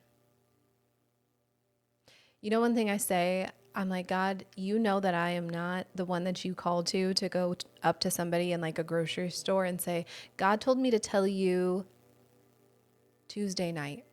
You know how people have that where they're like, God gave me a word, and that word ended up being the word that they needed. He doesn't use me for that because he knows I'm too scared. So I don't blame you if on prayer night you may have felt nervous to do it. Maybe you weren't. Oh. Sometimes when I think of the noise that's in our minds, like this is a counter that we'll say here in a little bit. But I think of God being like, I see something in you that you don't. And those thoughts, I know they hurt him, truly. Like when you think about, I'll just use yours, Sandy, since you put it in here. But when you think about this, right? He sees you so beautifully. And he's like, do it. Do it. I see something in you, right? And we're like, who am I? I know that hurts him because he's like, I see something in you. You don't see what I see right now. All right, we'll keep going. But that's what that makes me think of. Like when you think about all of these interference patterns, I know they hurt him. He's like, how dare you say that about yourself? I see something in you that you don't. We actually should be like, when we think about that, like if God is calling us to something and he sees something in us, how dare we? It's kind of like that, right? How dare I say that about myself? I guarantee you it bothers him. He speaks life over us. These words, when we say them, they're disparaging us. We're actually kind of speaking death over ourselves because we're keeping ourselves from doing these things. We don't get to fully walk in the calling. So when I read them, maybe take it from this perspective, okay? They may not be word for word what you think, but there's some variation of it. So pattern 5 is distraction. Okay, this one actually targets your relationship with time. And if this is your primary, potentially the assignment has a harvest window that's currently open. So a lot of times we think, I'll get to my calling, but like once things calm down, right? After this season, like after just one season. Or you know what, God, I know that you're calling me into something, but I'll do it when I have more capacity. Or you know what, I can't pour from an empty cup and mine is empty. I just need a quiet week to get started, and we all know that week usually never comes, right? Underneath that argument, a lot of times it sounds like this. I'm not saying no to God. I'm being a good steward of what is already in my hands, and later isn't avoidance, it's stewardship. But imagine God standing right there in front of you saying, hey, let's do this. Let's go. Now is the time. And you're like, listen, God, I can't right now. Things just got to calm down. Or, God, I want to, but like, I just want one more season, right? I just don't have the capacity for it. If God can look at us and say, yes, now, right? Because if this one the assignment has a harvest window and he's saying, now is the time, let's go. And you're like, I just need a quiet week. He can see what is needed in this season. Underneath this argument, it sounds like that we're not saying no to him, right? Distraction doesn't need your refusal. It just needs your postponement. And later, it becomes never so gradually that you never notice the shift. Have you ever done this with your kids? And I feel guilty for doing this sometimes, but they'll ask me for something and I'm like, give me 1 second, okay? Give me 1 second. I'm in the middle of doing something, right? It's always when you're in the middle of doing something. And in all fairness, there's a lot of times where I'm like, oh, let me finish this. And then you're like, whoops, I got distracted. I'm sorry I never did it. And your kid brings it up again. That's kind of what I think of this. It keeps postponing you. And it keeps saying later, give me 1 more second, right? To the point where gradually you just forget about it. What is that for you? What is distraction for you? Is it your primary, your secondary, or your background? Is the primary, for those of you that just came in, your primary, we're tagging these thoughts as they come in. As we step deeper into our calling, noise starts to come in. We're naming the 7 patterns that we tend to see.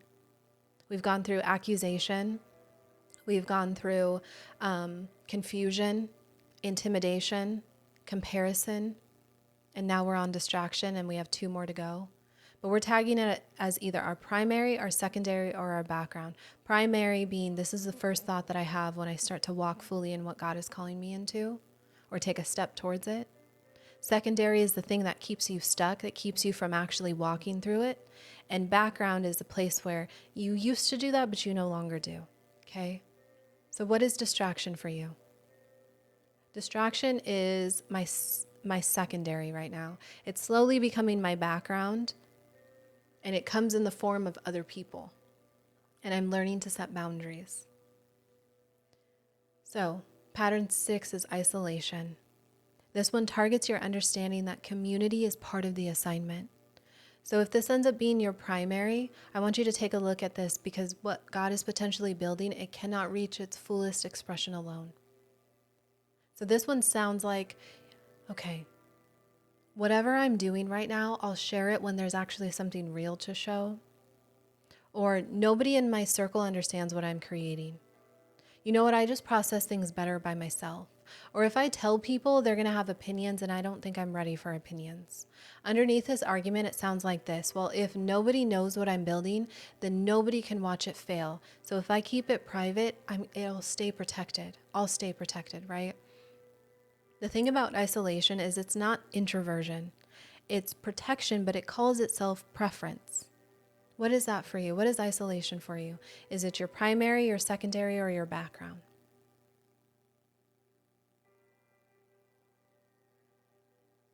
The next pattern is false burden. False burden tends to be a pretty big one that I see happen with a lot of women, myself included. Okay. Pattern 7 is false burden, and this one actually targets your ability to discern what's actually yours. The first 5 are accusation, comparison, intimidation, distraction. I always forget the other C word. I always forget. Thank you, Sandra. Confusion. Okay, those were the first 5. I also want to say this too. If you joined and you didn't hear me say this part, at the bottom left of your screen, go ahead and sign up for the replays. Not because you missed it, that is a part of it, but because I want you to hold on to these so that you have something to come back to. The replays are available for you to watch whenever. You get to keep those replays. And there's also a guidebook for each 3 of these parts. So the thing about false burden is it targets your ability to discern what's actually yours. So if this one ends up being your primary, the assignment requires your full capacity and the ability to say no to what God did not assign to you. So false burden, it sounds like this. I can't say no. Someone has to do it, right? I got to take this on. I can't do what God is calling me to do right now. My family needs me. My yes is what's holding this together. I will get my assignment once everyone else is taken care of. But you know what? Underneath that argument, it sounds like this. If I put down what I'm carrying, someone will suffer. A woman who is truly called, she doesn't protect her capacity, she gives it. I want you to think about this. False burden, it keeps you genuinely busy doing genuinely good things that are not the thing that God is calling you towards. So what is that? Is it your primary, your secondary, or your background? The guidebook is in the replays. So when you sign up for the replays, it takes you to a link based on what section. And then the guidebook is available for you to download there and watch the replay video. Is this your primary, your secondary, or your background? I feel like you guys went quiet. You stopped tagging your stuff. I want you to look at what you tagged, okay? Your primary is the pattern that hits you first. That's the open door, remember? I want you to hear this very clearly because this isn't just showing you where you're weak or where you feel weak. It's showing you the specific thing that God is currently building in you. The enemy doesn't attack what's not load-bearing, and so he keeps hitting that wall because that wall is exactly what the assignment stands on. Your secondary, it's the one that keeps you stuck after the first one opens the door. It doesn't hit hard. It settles in very quietly, and it makes delay feel like its own reasonable decision. That's why it's actually so hard to see. It never feels like warfare. It feels like you're just being responsible. You feel like all of them are your primary, secondary, and your background? Here's the thing. I want you to pay attention. So this was originally written in a 3-day challenge. If you can't discern which one is your primary, your secondary, or your background, just take them one section at a time. So take this as intel. Okay? I want you to go about your day for the next 24 hours. And as you start doing the things that God is calling you towards in business, in ministry, in mothering, and leading, whatever it is, right? Whatever assignment you feel, pay attention to where the noise starts to show up. When you take that first step, when you're right about to do something, you're about to post something on social media, what do you hear? When you go to send out an email, what do you hear? When you go to raise your prices, what do you hear? When you start to think of a business name, what do you hear? Pay attention to the one that fires most consistently, okay? And do that for at least 24 hours. I want you to pay attention to the background because it's actually the most significant of all three of these. This is the pattern that barely touches you, but it's not irrelevant. It's actually evidence, and it's showing you where God already did the work. It is very common to feel like you have more than one primary. It's something that used to stop you, but it no longer does. And you might not even remember when it changed, but it did. And it means that God is doing work in your primary right now, and it's something that He's done somewhere else in you, and He can do it again. So your tags all together, they're showing you what God is building, what is sustaining the delay, and where He's already won ground in you. I'm going to ask you guys again, how many of you are business owners? And what is your business? This doesn't always apply to business, okay? It applies in anything that you're called to do. But I just want to know. A lot of times when we feel like we have more than one primary, or we see all of these things playing out in our life, it's because the system has a sequence, okay? You're starting to become aware of all the ways that noise has been implanted in your head, honestly. When you notice the sequence, you can interrupt it, which is what we're going to do here in just a second. So how many of you have been sitting on something that God told them for more than 6 months? You know that God is calling you into more depth of something, and you know that it's been longer than 6 months. I'm going to mute really quick because I'm going to take a drink.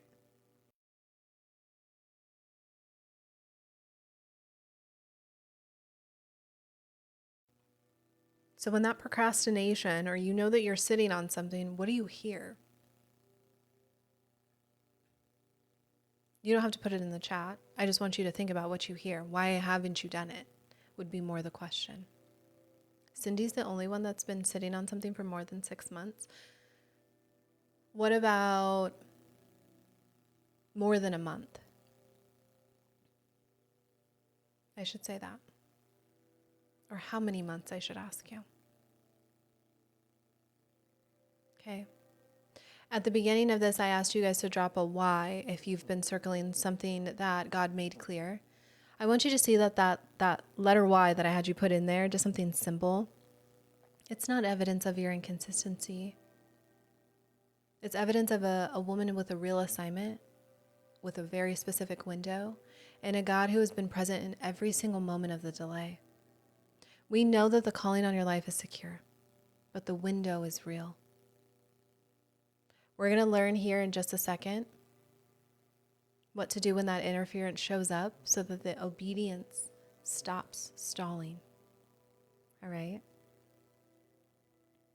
So, we are going to be naming the counters today. This is what we're going to be doing next.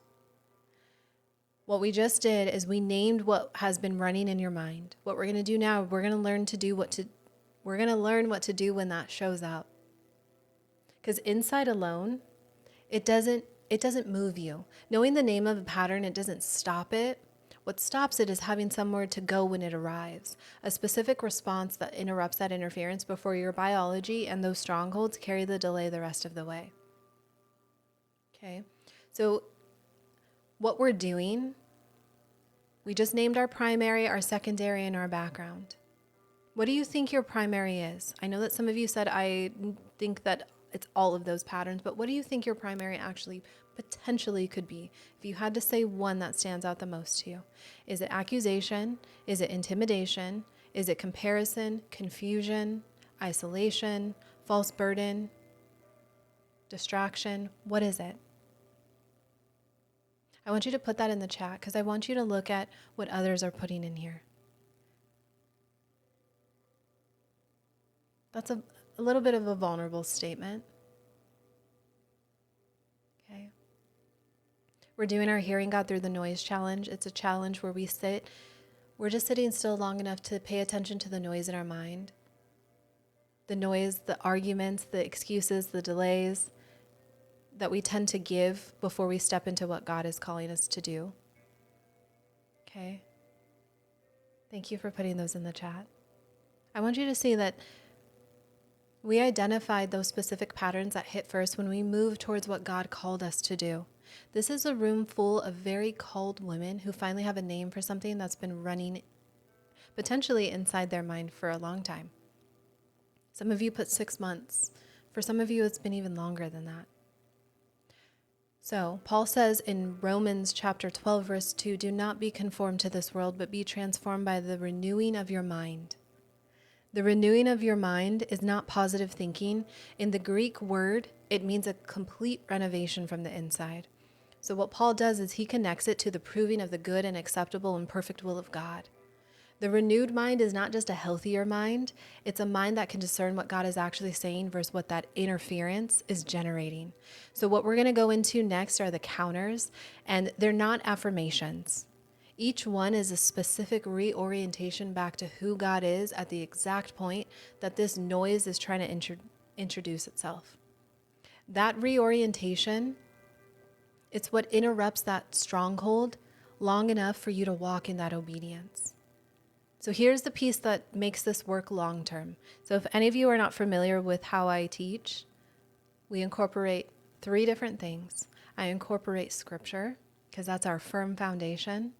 I incorporate psychology and neuroscience to understand why our minds work in the way that they do, to kind of give us relief and understanding of why we're operating in this way, so that you see that it's not just necessarily just who you are. It helps you to show up differently. Because when you can name something, it can help you show up in a different way. Not because you change yourself, but because you understand yourself a little bit better. And then we incorporate it with real world business strategy. So everything I'm taking you through incorporates all 3. It's in every element of my teachings, from Bible studies to these challenges, to the curriculum I teach in our Eden and Empire community, everything, even our prayer calls. But the piece that actually makes what we're about to do, work long term is neuroplasticity. So your brain physically rewires itself based on repeated patterns of thought and response.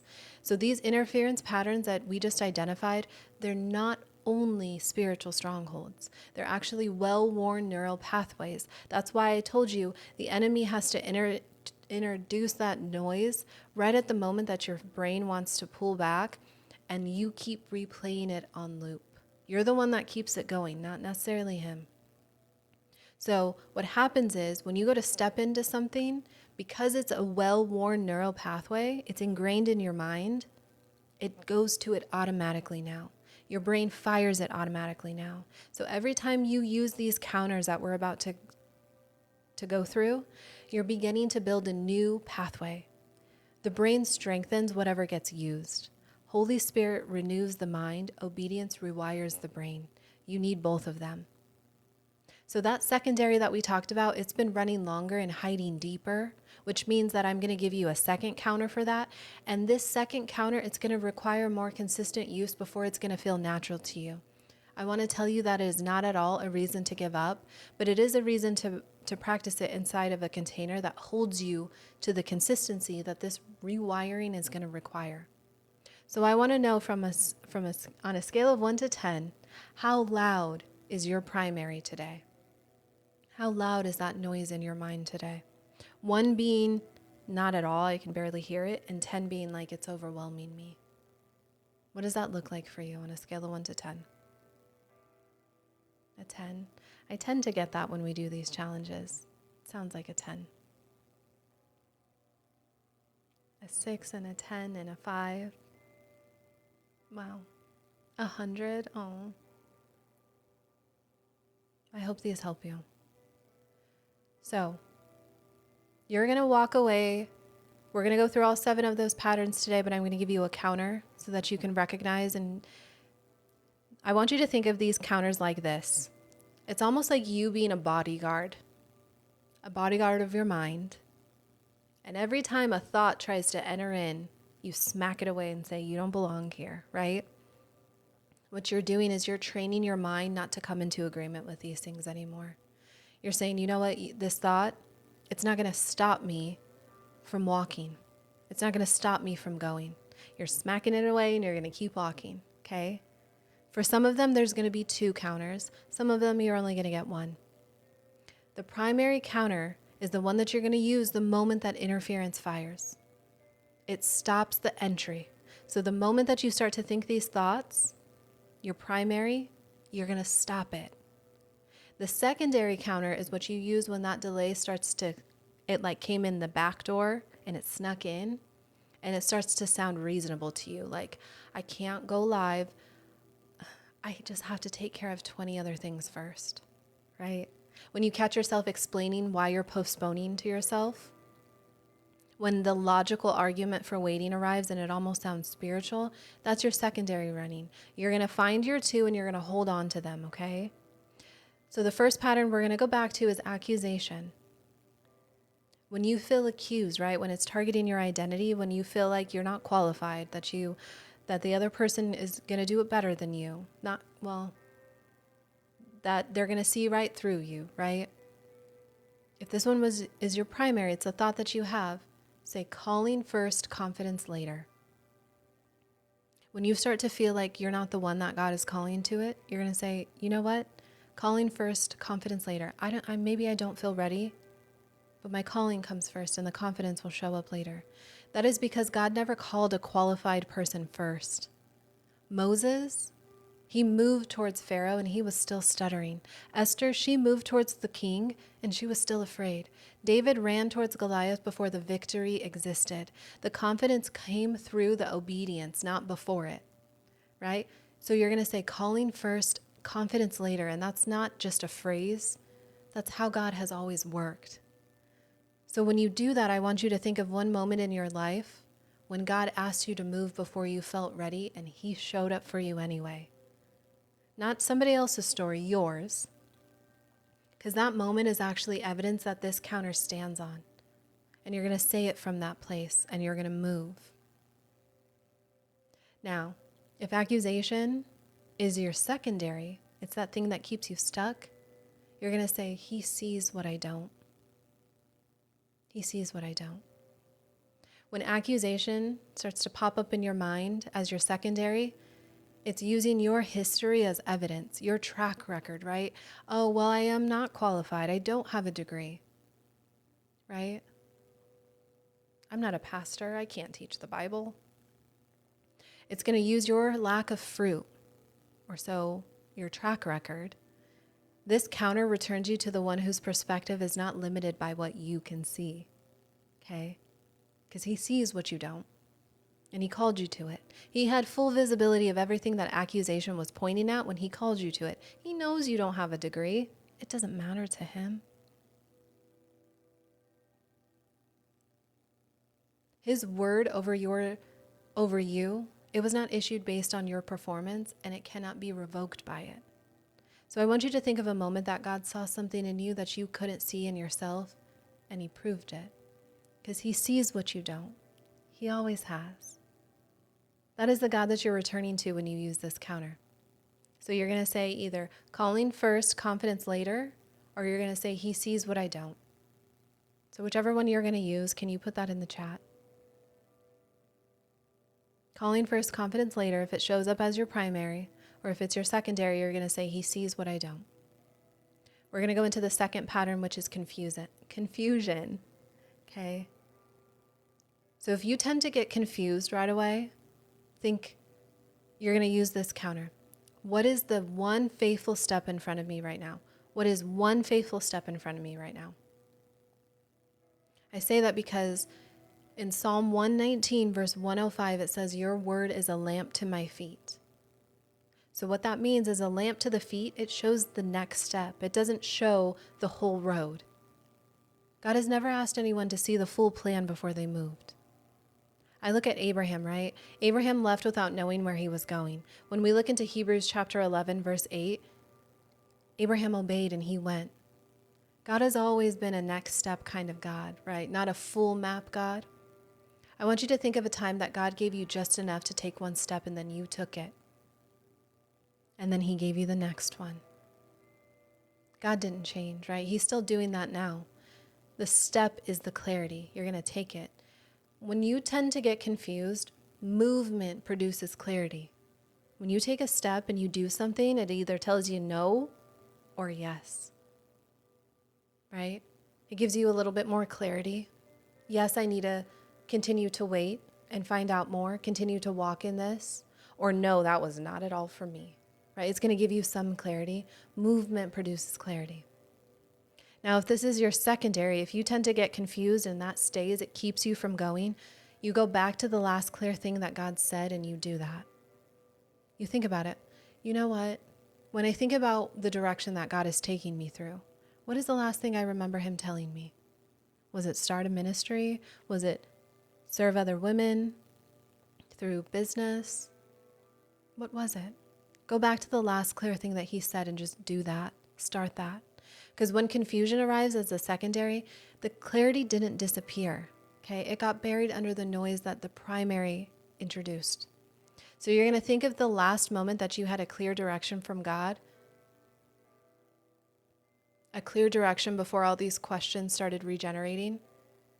That thing hasn't changed. That noise, the noise changed, but God didn't. Right? Go back to what he said and do that. Because his faithfulness to speak, it doesn't expire just because things got loud. So there's two for you, right? The first one is, sorry, my brain just stopped. What is one faithful step, right? What is one thing you can do within the next 24 hours? That's one part of it, if that's your primary. Or if it's your secondary, you're going to go back to the last clear thing that God said and do that. So, pattern 3, that one's intimidation. So your counter is, what is the 10-minute version of this? What is the 10-minute version of this? In Zechariah chapter 4, verse 10, it says, do not despise small beginnings, for the Lord rejoices to see the work begin. The work beginning, right? God rejoices at the start. I think he rejoices throughout the entire thing. But I want you to think of a moment that you started something small for God and you watched him do something with it that you could never have produced on your own. That is the God who is present at the 10-minute version. He doesn't wait for this polished version of you to show up. He shows up at the beginning. This one actually doesn't get a secondary because intimidation feels the same regardless of when it shows up. That threshold, it always feels impossible. The counter is it stays the same. What is the 10-minute version of this?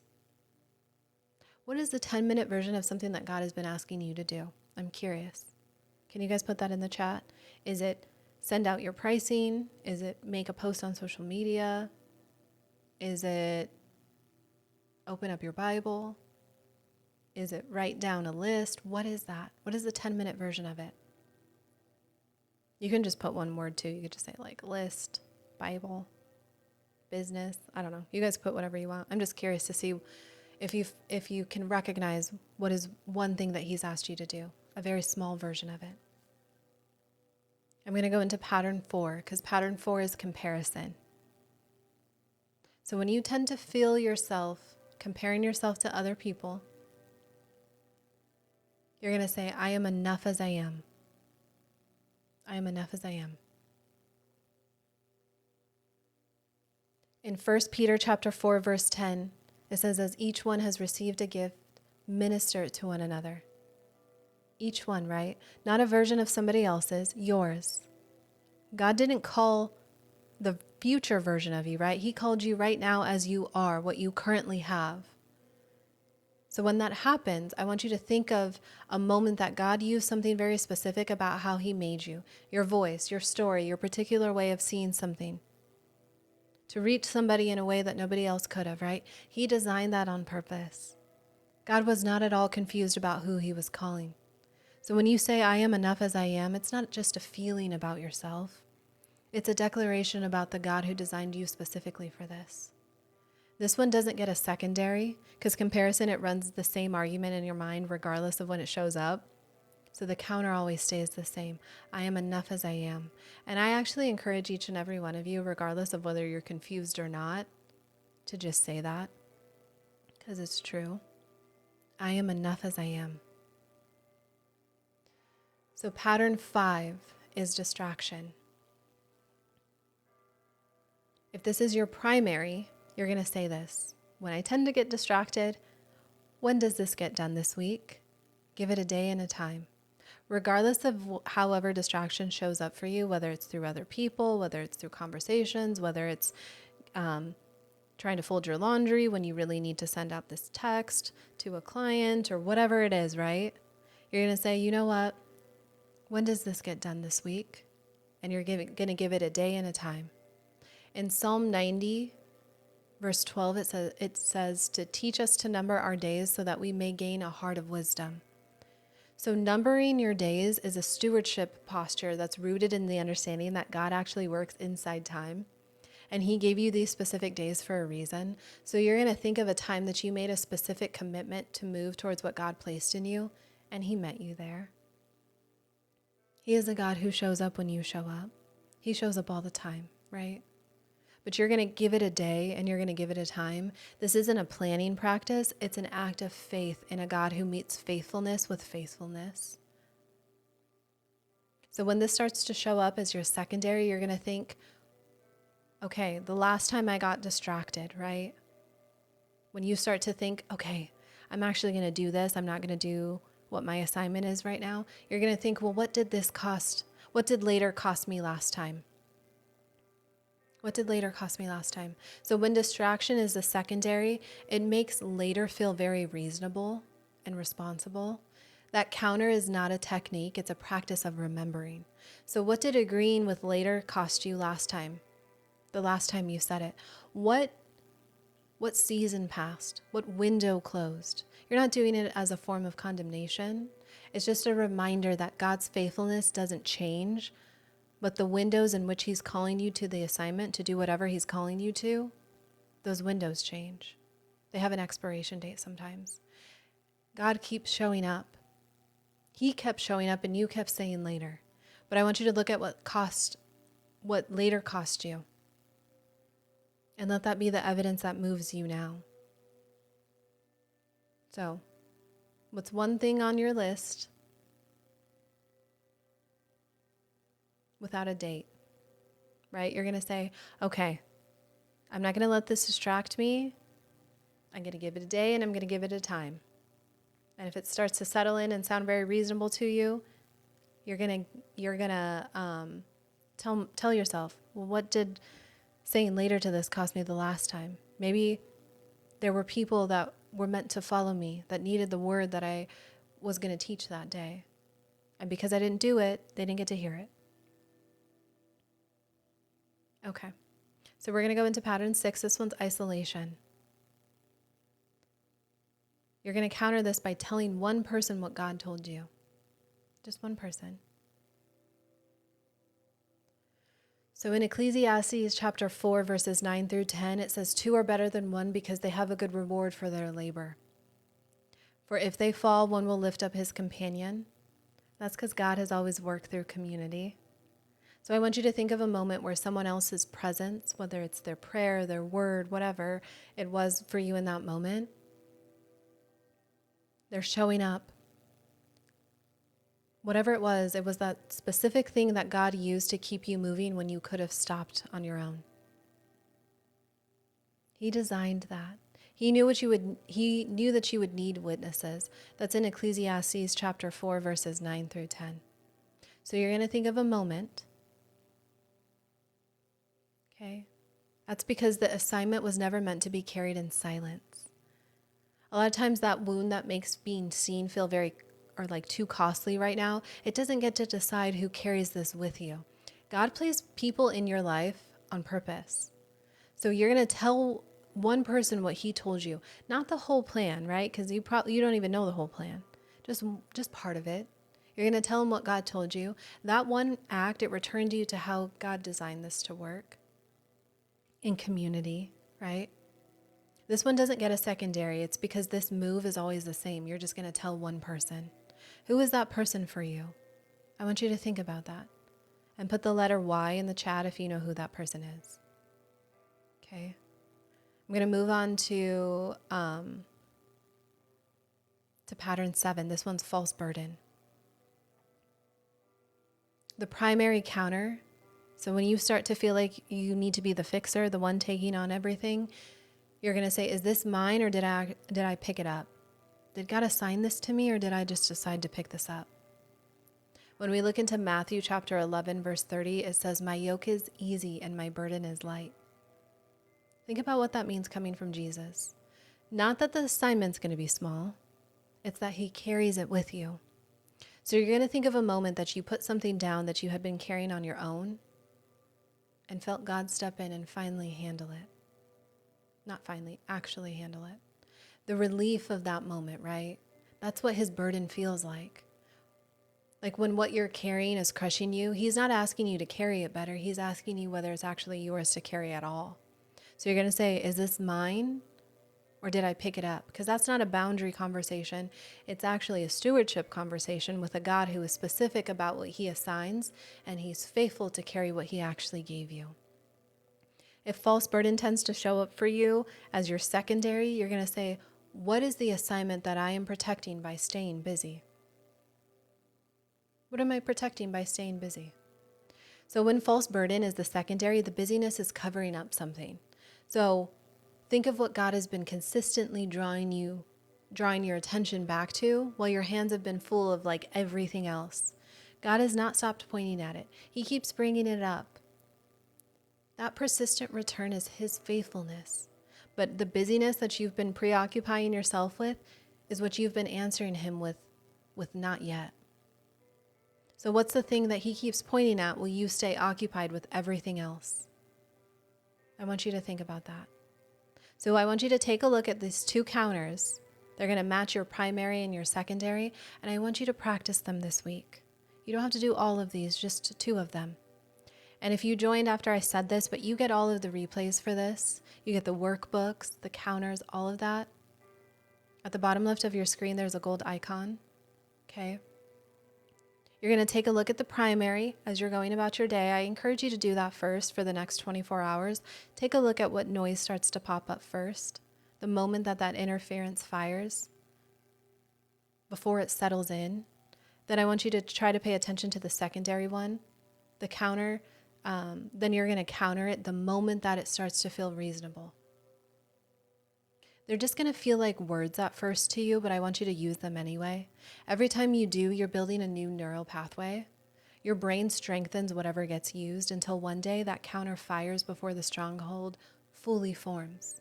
It's not going to gain ground in you. You can recognize it because the noise is not going to stop. But Holy Spirit renews the mind. Obedience rewires the brain. Both are working together inside of a structure. Okay?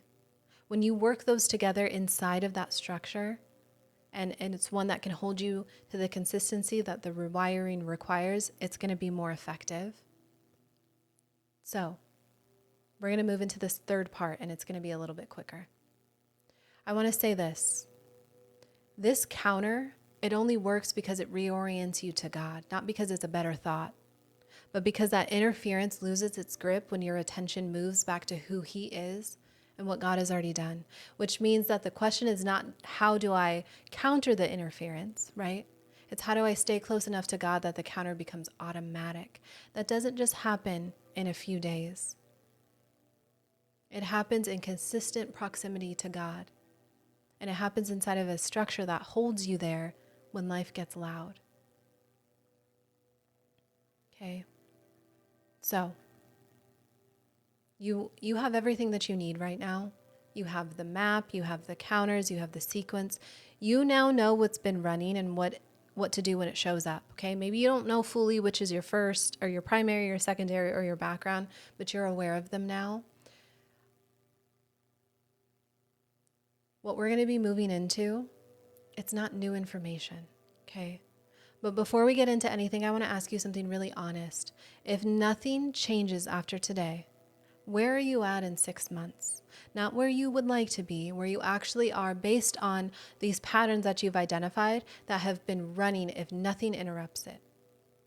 I want you to think about that because I've watched what happens to women who go through these 3 days or these 3 sections, and then they go back to their regular lives with everything that they've received, right? And then 6 months later, that map is still accurate. Remember I asked you how many of you have been delaying something that you know God has been calling you to for at least 6 months? It'll be like that, kind of. Okay? The counters are potentially still right that I gave you today, but this interference, it outlasts the insight. Those neural pathways for the primary, they're still deeper than the one for the counter because the counter never got practiced enough for it to become automatic. So another season passes, another window, more of life that was possible through consistent obedience that didn't get to be lived. That's what happens when real work gets sent back to an environment that it wasn't built to hold it. So remember I told you that the calling on your life is secure. We saw that in Romans chapter 11, verse 29. It is irrevocable. God's plans will come to pass. In Isaiah chapter 46, verse 10, it says, my purpose will stand. And the enemy knows that, right? I don't believe that he is operating under some illusion that he can fully defeat God's plan. He's very foolish and very silly. But what I believe that he is going after is your life.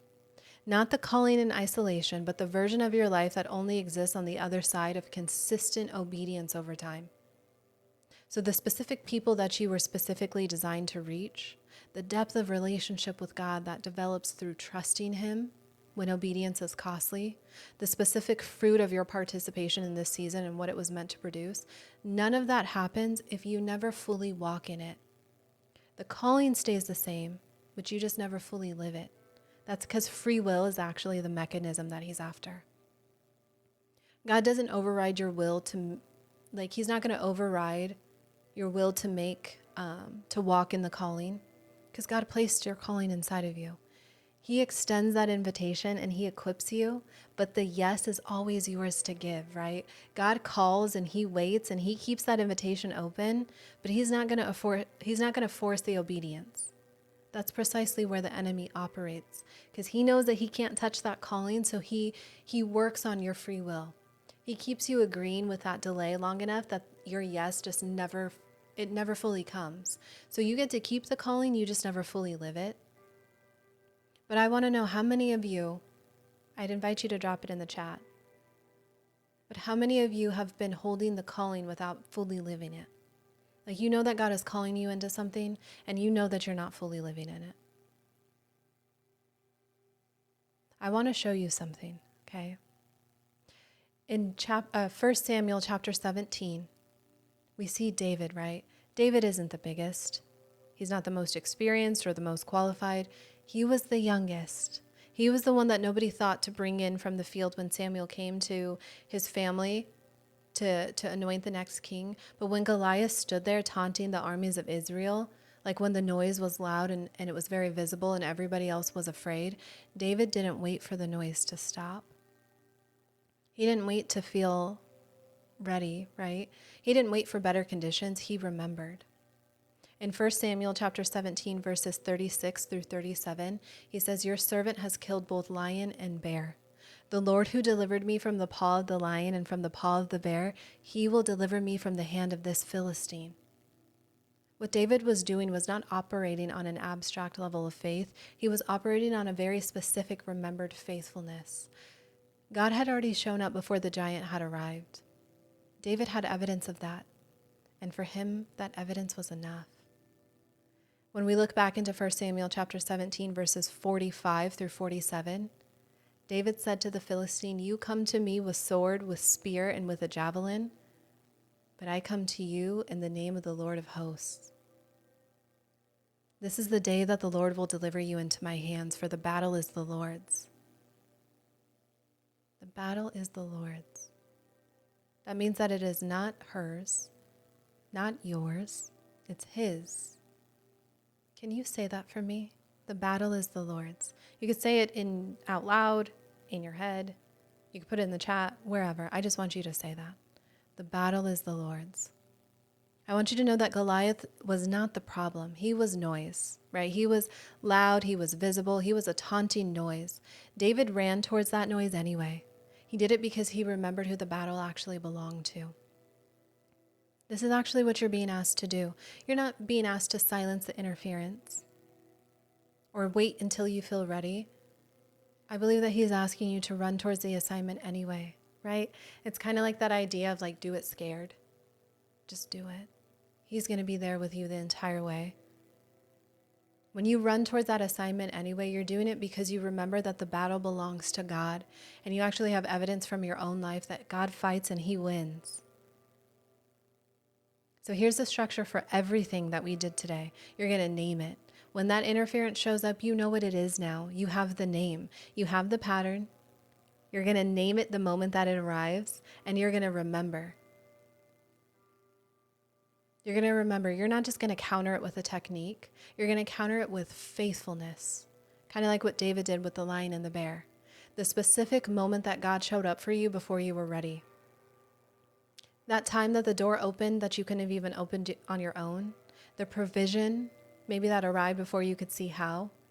You're going to remember that very specifically. You're going to do it because not because the counter works or because it's a good phrase, but because it's rooted in a God whose faithfulness you have already experienced.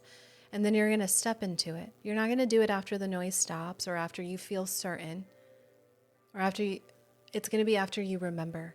Because David didn't run towards Goliath because the giant got quiet. He ran because the battle belonged to God, and he had enough evidence to trust that. Okay? That's what we did today. I want to say this very directly. You all received something, and that's my gift to you. Please go get the replays for it so you can hold on to it. These counters, I know they work. I've experienced it. I've coached countless women through it. I know they work. Sometimes it doesn't hit right away because you have to recognize it fully. Please get that. I have seen women go back to just their day-to-day with exactly what you have right now. They're the ones that I watch, for a lot of them, end up in the same place 6 months from now. And I don't believe it's because they didn't try. I think that the interference is patient. It just needs you to not have somewhere consistent to practice what you've learned. This challenge actually comes from what I coach women in our community the very first month. When God calls you to step into something, that's when the noise starts to come. He has to reorient you back to who he is. What I help women do is I help them understand who God is so that we understand who we are, to understand who we serve. Then we can build those businesses that are sustainable, successful, what I believe that he actually intended. I have a couple things for you. There's a kingdom mandate. We walk this out a little bit further. It's a gift for you as well. If you click on that gold icon at the bottom of your screen, you'll see how this kind of plays out. Because month 1, it's not about your business. It's about settling into who God is specifically, his names, his nature, his specific role in everything that he actually called you to steward. Because when that foundation is solid, that primary, it starts to close, right? When you start to think, how am I going to get clients? You understand that that's part of God's job. That he is Jehovah Jireh, right? He is provider. We understand who he is. So when we start to think, oh, I'm behind, or I can't do this, I need this, I need that, right? The thing that the interference has been exploiting gets solid enough that the door stops opening in the way that it has been. This is what happens when a woman actually understands who God is in the specific places of her life that I think have been very shaky. And she stops trying to fight that battle herself. She starts running towards the giant because she remembers whose battle it actually is. Then in month 2, she begins to understand who she is in light of who he is. Month 3, I believe she begins to move. And she does it from a foundation, not from striving. I also have a gift for you in that same place. It accompanies this challenge that we just did. It's called, What Has Your Business Been Growing From? That's free for you as well. I want you to see what your business has been built from. Has it been from proving, striving, fear? Take a look at that. But this is all that we do in Eden and Empire and more. It's a 12-month framework that I walk you through. Part of that is what we're about to do here at 12, here in like 7 minutes. Every week, we gather as a sisterhood and hop on a call together. I bring a topic and we dissect it together. This week, we're going to be talking about who you say you are. Okay. We're going to dive deeper into the things that we tell other people about what we do for business, parts of our identity. This month, we're covering the identity piece of it. I would love for you to join as a guest. I invite every woman who's on my live to attend one of these just once. That's a gift. So if you'd like to attend the one that we're going to do here in 7 minutes, it's on Zoom. I need to send you the link. So go ahead and comment for me. DM me. Sorry, not comment here in the live. DM me. Or go to that gold icon at the bottom left of your screen if you want to join us. You don't have to have your camera on, but I do invite you to if you want to participate. We share our experiences. You get me one-on-one, and I get to help you navigate some of these things. You can ask me anything about business, identity, calling, anything. So if you DM me or go to that gold icon at the bottom left of your screen, there should be a section that says Garden Session RSVP. And if you guys want to be a part of the Bible studies that I do them every Monday through Friday at 9 a.m. Central. I have text options to remind you. We have our Tuesday prayer calls that you can join. Those are all free. Rita, can you DM me? If you DM me, my automated system will send it to you automatically. Sometimes I have hundreds of women messaging me, and when I have to hop off real quick, I don't have the opportunity to send it to you, so I automated it. So if you DM me, my system will get it sent to you. And I made it very simple. If you click on, there's a gold icon at the bottom left of your screen with a white arrow. There is an option that says, it says Garden Session RSVP. Then my system will send you the link. Okay. I invite each and every one of you women to join at least one. And then we do this every Wednesday in the paid community, so it's always available to you. I pray that this helped you. And if any of you joined a little bit later, or at any point, go ahead and get the replays for this Bible study, to opt in to get the text reminders, all of this stuff. That's all going to be there for you at the bottom left of your screen. We're going to hop off and go into that Zoom. So if you want to be there, make sure you DM me so I can send you the link. Thank you for being on this call with us today. I pray that I see you tomorrow at 9 a.m. Central. Okay. I will see